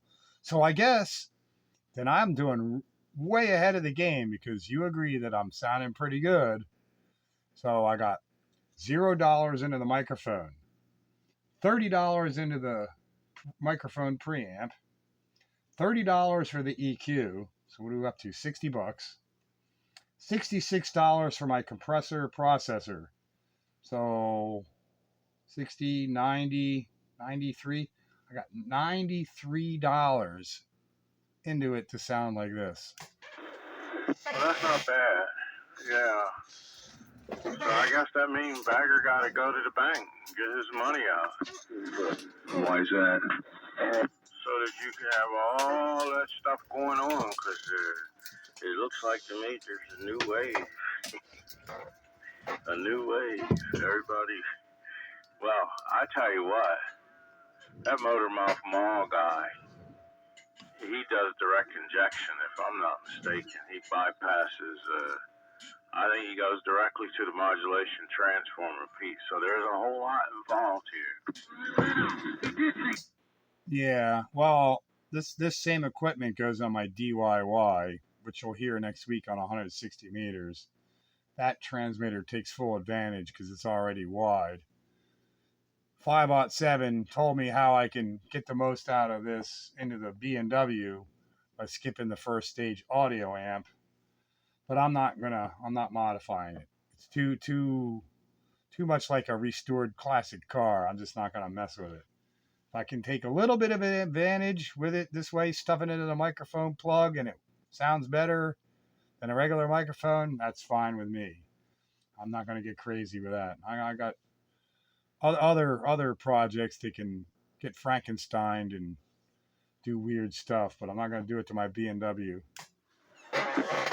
Yeah, you're right. I tell you what, though, it is definitely comfortable to listen to now as opposed to like last week, for instance. It's like night and day, Pete. 55, then the other one.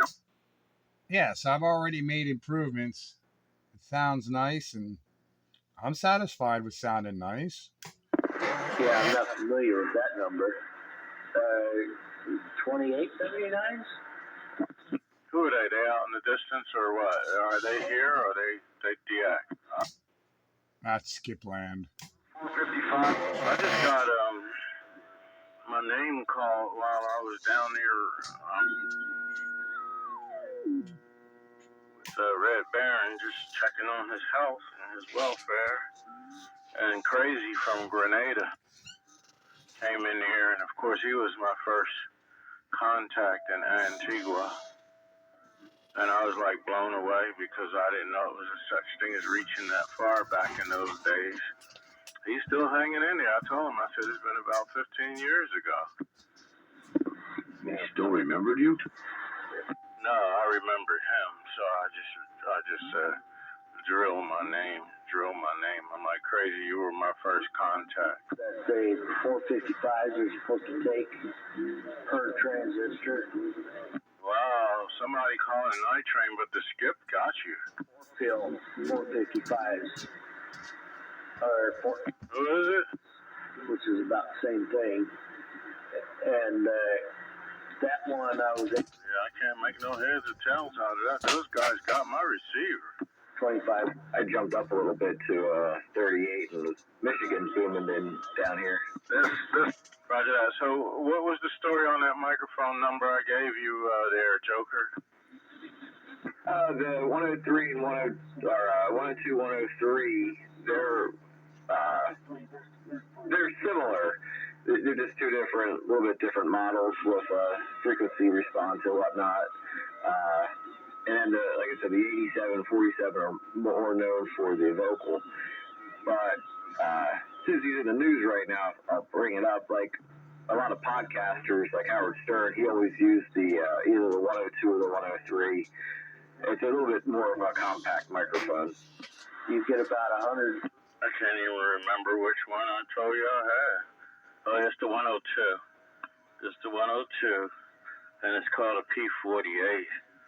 Yeah, it comes with a wooden case and everything, man. Beautiful. Absolutely beautiful. But, man, it don't get used. That's the bad news. You can drop it off. I'll use it. Oh, no, then I would be jealous of you if you had it. Like Rooster with that, with my 2995 DX. They're supposed to get 100. We might need some saxophone stuff on some of our projects, so you can come over and use it.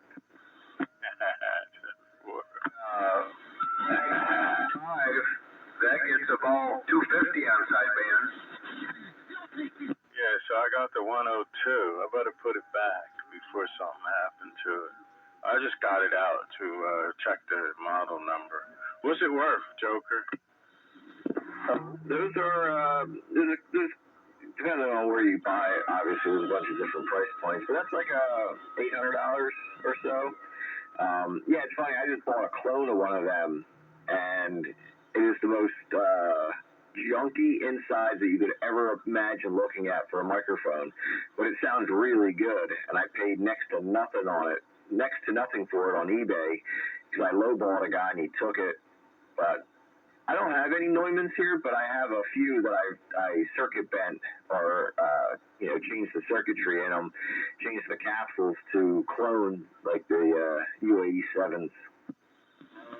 Yeah, we were using SM57s and SM58s, and I went and got me a Sennheiser. That used to be my personal microphone, and then later on I bought this Neumann, but I never really did anything with it.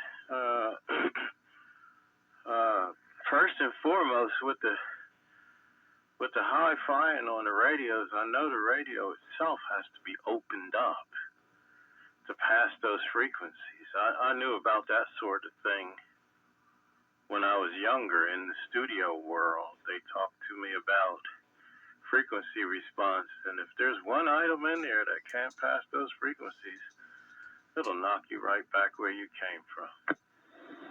Yeah, that's kind of why I took all my stuff back down, because none of mine, is opened up enough to accept the frequencies. I was just telling the guys, I don't know if you were in here, but I started using, the last studio we started using, there was a 57 being used in a location I never used a 57 before. It sounds amazing.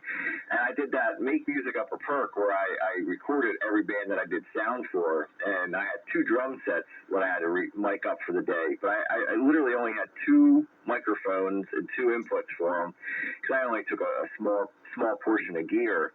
And I did a nice kick drum microphone, actually not even a nice kick drum microphone, the cheapest one I had, and I put an SM57 center, kind of dead center top of the kit, and I was so surprised when I came home and looked it up to my, dumped the files. I'm like, wow, that little SM57 sounds amazing as a drum overhead. That's the official microphone. Years ago for the president. The president would address the nation. That used to be a SM57. I don't know if you knew that or not. The 57 and 58 SMs, they're the Swiss Army knives of microphones. The 58s are better for vocals because they have the bigger head on them, so the sibilances and stuff doesn't get popped through. But yeah, man, they pretty much will sound good on anything you put them on. And yeah, I mean, there's sometimes you'll never know. You'll never know what microphones use. Michael Jackson used an SM7B broadcast style microphone for most of his hits. Same with the Police. I mean, yeah, you do it just right. You have the right technique, run it through the right gear, play with the EQ compression and all that stuff, and you can make most microphones, like Pete was saying. There's a certain portion where if you do it right, it sounds right. You're absolutely correct. Yeah. In fact, Pete could actually go in his radio and change out a few capacitors in his audio circuit without modifying. He doesn't have to do direct injection, but he can change the values on his coupling capacitors. The capacitors in stages with the audio, and literally open it up. So Pete might as well just get his soldering iron out, and he might as well just get ready. 10-4. Yeah, whoever was out there saying, do they sound right? They sound right. You sounded good. I'll be right back. I go take a break for a moment. I'll be back. So how's this one sounding, Bagger? Is that the Midland 9999999? 999999999. Cornell Duplier. Okay, good. Sort of sounds stock mic-ish. 9999999. It sounds stocky. I could change it, because I got that what's the name of that 575 microphone on there. You don't need to change a thing, Train. Sounding glorious coming through my 9 kilohertz wide radio receiver.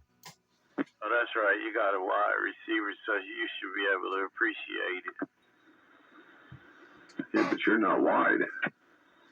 Well, it's not narrow. It's not as narrow as some of the newer stuff.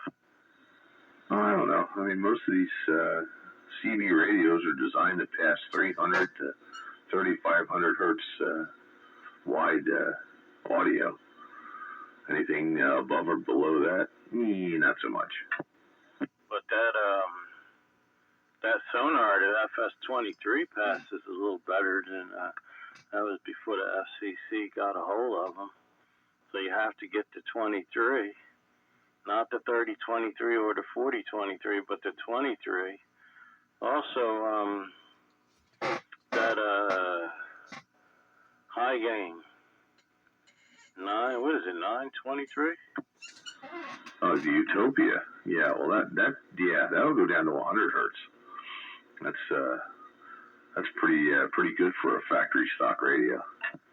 Here's one for you. So just because I was fooling around thinking of stuff, I was like, oh, what if I plug this audio monster processing into my TS700A?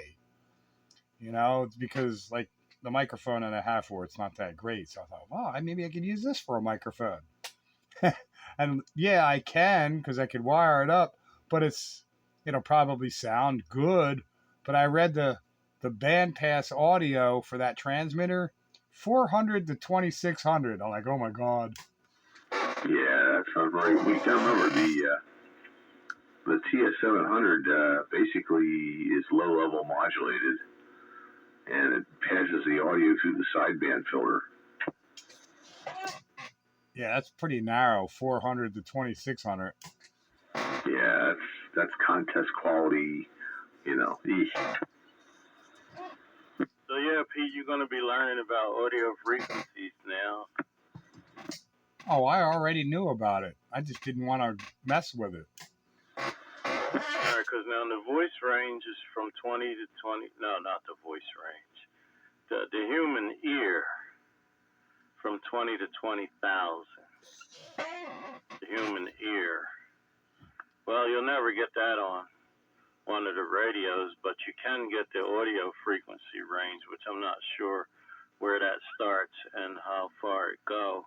But if you can capture the audio frequency range, you know, and pass that through clearly, you'll sound like 5/7. But he ain't telling you everything.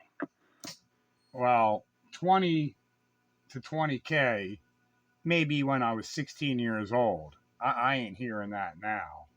And my 31 band EQ is adjustable from 20 hertz to 20K in 31 bands. But this well, I don't know about this radio, but the DIY wasn't passing anything above 4K. But I think it did go down to I think he did hear the difference at 40 hertz. So the first 3 bands and the last 6 bands are pretty useless for transmitters. Roger that. Yeah, that's because of the audio frequency itself. But the more the unit is capable of passing, the better the circuit is. So even though you won't hear the 20 to 20,000, if the frequency response is open enough to pass those frequencies, then you will not get what is called harmonic distortion. Now, anything that you try to pass through a circuit that does not receive that particular frequency will return it back as distortion. That means that everything should be as wide open as you possibly can get it, even though you're not trying to pass the whole frequency spectrum through it. Your feedback or your harmonic distortion is based on what frequencies are able to pass through and what frequencies you're trying to pass through. If both of them are equal, then you get less harmonic distortion. If one of them is narrower than the other one, it will return it as distortion. Primarily, your input, whatever your input is, if it's wide open, then what you're putting it in needs to also be wide open. So just think about hoses. Just think about different size hoses. That's how you measure the audio thing now. As soon as you put one item in that line that doesn't pass those frequencies, it will return it as total harmonic distortion. So everything has to be equal, resonant. Everybody has to be resonant. And if they're not resonant, then you'll get feedback. That feedback will be distortion, just like you get heat when you got friction. Is that ChatGPT or Wikipedia? No, that's just stuff that I studied through the years because I do the studio work for the church. And that was my little information that I've collected about audio through the years, about passing audio. Even if you have a mixing board that's cheap, and it doesn't pass the frequencies. You automatically don't care what kind of microphone you got. If that mixing board is cheap, you're not going to get what the microphone is capable of producing. So everything in line has to be resonant. So if you got a $1,000 microphone, then you need a $1,000 preamp too. And then you need a $2,000, $3,000 mixing board, and everything else in that line, even your cables have to be, capable. Otherwise, you'll lose. So it's, he had a $1,000 microphone, but he didn't have anything else to match it. So half of that was being returned back to him as distortion.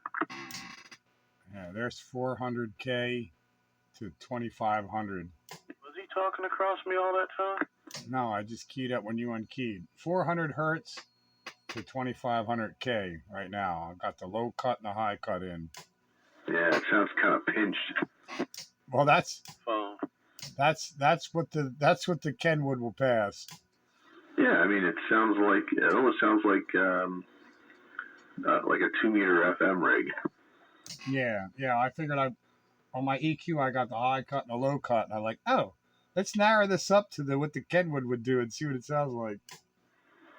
Yeah, it's clean, but it lacks no bass at all, and like I say, it sounds like a 2 meter rig on an FM repeater. Yeah, okay. Well, it's all part of the experiment. Yeah, so you'll get to learning after a while, and you'll learn which is which, and then I like to mess around with that sort of thing. Man, I wish I was young again. I don't really so much want to mess around with it. I just want to set it up so that it sounds good and maybe fool around a little bit. But I'm more about making things work, and then when they're set up and working, all right, I'm gonna move on to the next thing because this is good. Roger that. Well, put it back like it was when you first came on, Pete. It is right now. It is? Yeah. This is how I've been all night. The only thing was what I did recently. I did this, and I did that, and then I narrowed things up just for fun. But this is how I've been all night right here. You still got a squeal, Pete. Yeah, it comes and goes. I don't know why. But now it's gone. Oh, now it's back. If I keep my mic gain down a little bit, it goes away. It doesn't interfere with your audio. It's like in there occasionally. It's like I'm not worried about it. Roger? Oh, when it does it, right there. Like mostly when I first key up, and then as soon as I talk, it stops. So I don't know, but it's like it's coming out of the tube in the transmitter. I just wanted to let you know it was there. Well, I appreciate your help, but it also lets me know. And of course, it didn't do it that time. Well, Pete, I kind of think if you let 3 seconds go by after you key up, that's kind of almost like a little ping in there. That if you give it a couple of seconds, it'll go away, and then you can talk. Yeah, but it won't do it like that, of course.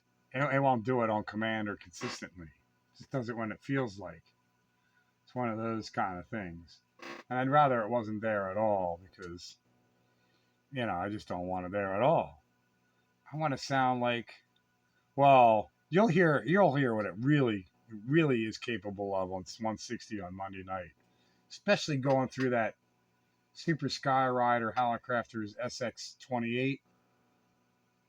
I will sound like BBC or something, Voice of America or something, because that thing, well, you can narrow it up. It has narrow filters, but on the wide setting, if anybody's got reasonably sounding good audio, they will sound great. And if they got great sounding audio, they're going to sound excellent. So I think you'll really get a taste of what I got going on over here on Monday night on 1885 amplitude modulated medium wave frequency amateur radio.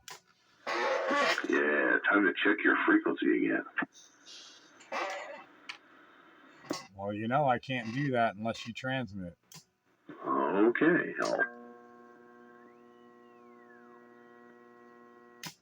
This is a transmission.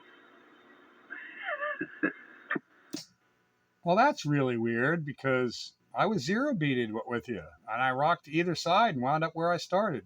How about that? You're back where you came from. And it sounds better. Yeah, the fidelity's better because you're now back on frequency. Well, it does help to be on frequency, but it does move on the occasion.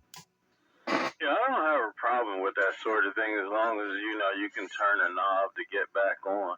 Pete, what are we going to do about monitoring my frequencies? How do I know where I am? Yeah, boy.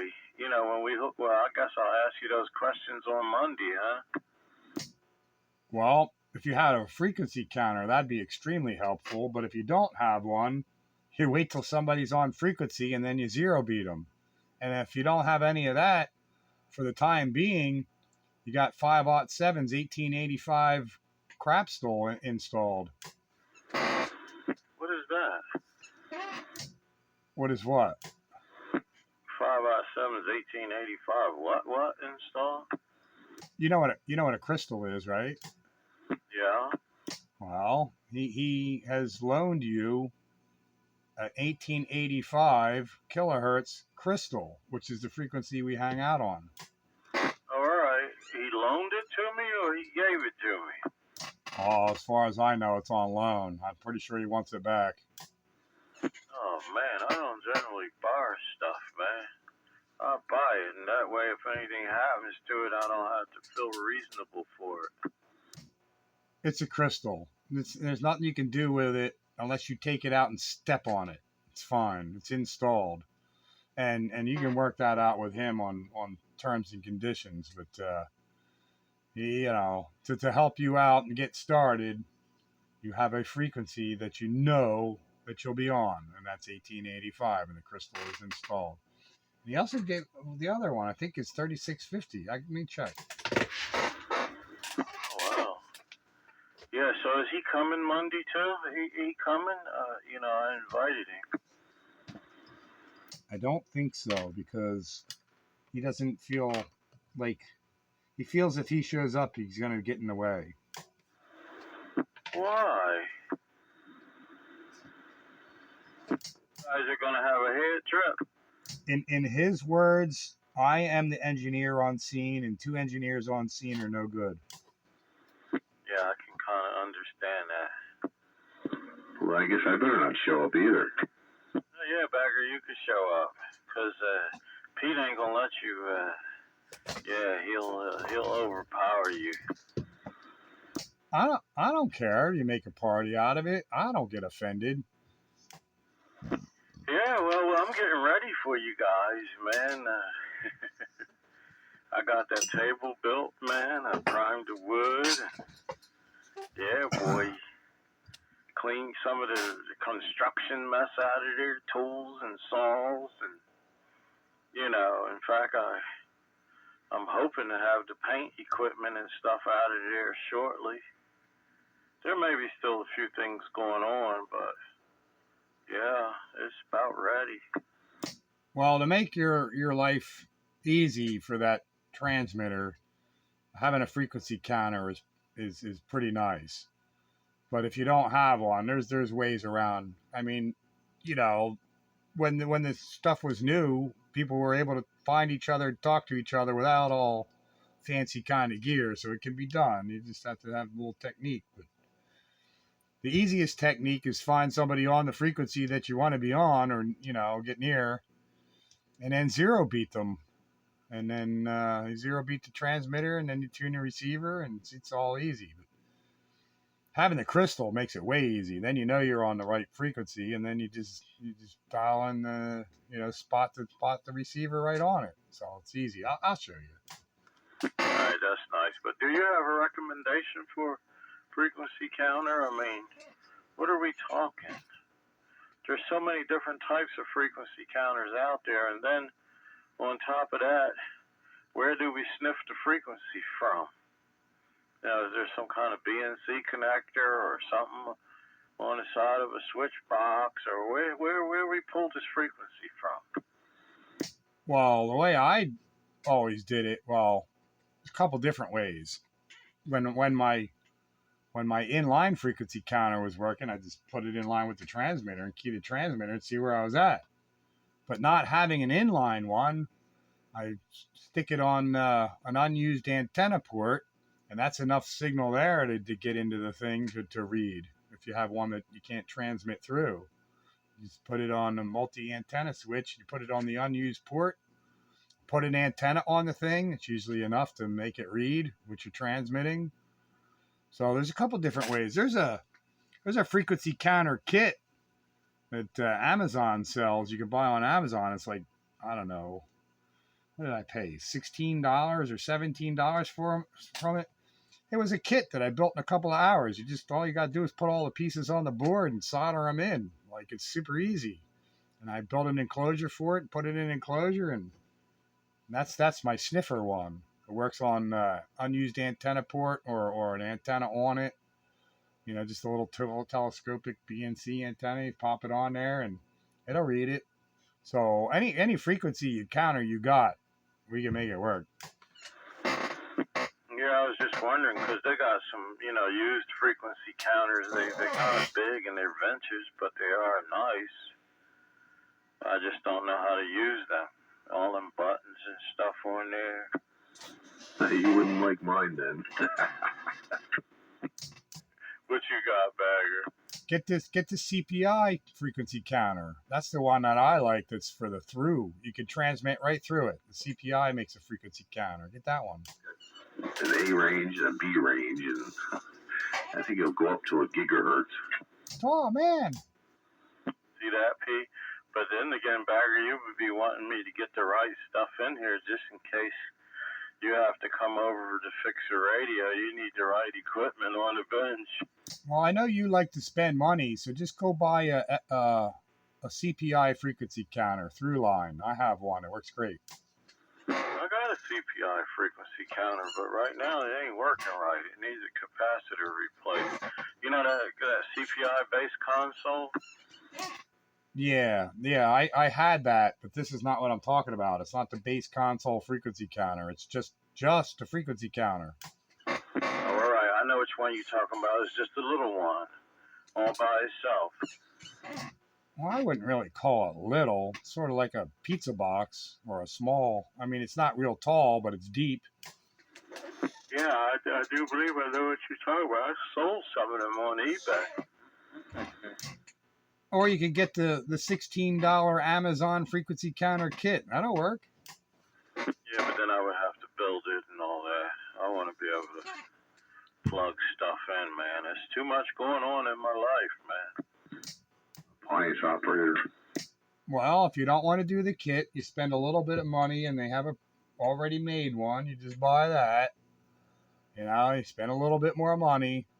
Any high frequency counter that you get, whether it's a sniffer type or a through line type, however much money you want to spend, it's going to work. It's going to do what you need. It's medium wave. Medium wave frequency counter? Well, any HF frequency counter is going to do medium waves. Basically they'll usually do from like a couple hundred kilohertz up to, maybe 100 megahertz. Roger that. Yeah, 5/7, he showed me one. Man, that thing has so many buttons on it, I fainted. I'm like, man, maybe I can get something else. If you want to get really fancy, you get an IF frequency counter and wire it into the VFO, and then it'll show you when you're not transmitting what frequency you're on. Yeah, that's beautiful. That's the way I got it on my tram. But I had that done down at R&R because I didn't know where to hit it. And then there was little things that they switch inside of the frequency counter for the IF or whatever. I don't know, something to make it match. So when I'm working my tram, when I dial that VFO, man, I watch that baby spin. Yeah, those kind of counters have offsets in them.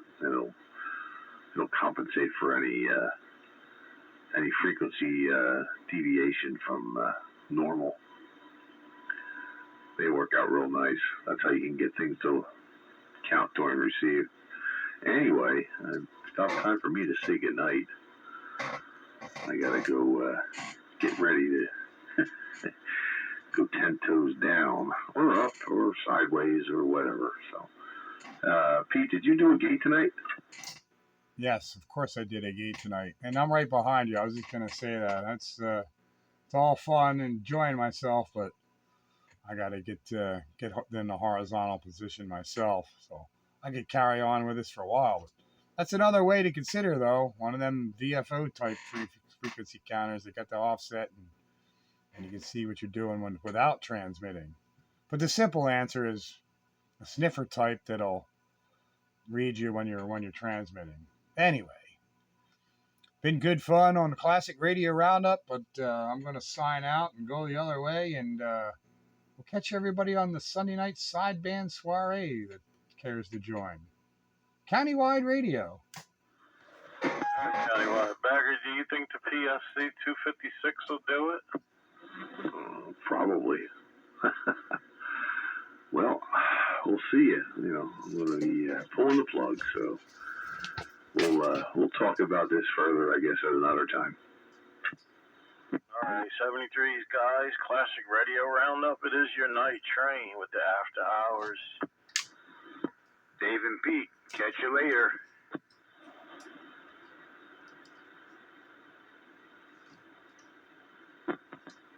Quite a little Classic Radio Roundup with information, Wayne. What you think? I don't know. I was sitting here smoking a bowl. So that means some of that information would have probably went right on over your head. Well, I was listening, but yeah, it went over my head. Yeah, man. So how you been? Me? I've been honky-dory. No problem. All right, it almost looked like we might get some more weather conditions in here, man. The skies was getting kind of muggy looking. I'm wondering if we'll get rain tonight. I wouldn't know. I haven't been checking the weather. Yeah, as long as you stay in your trailer, you're safe.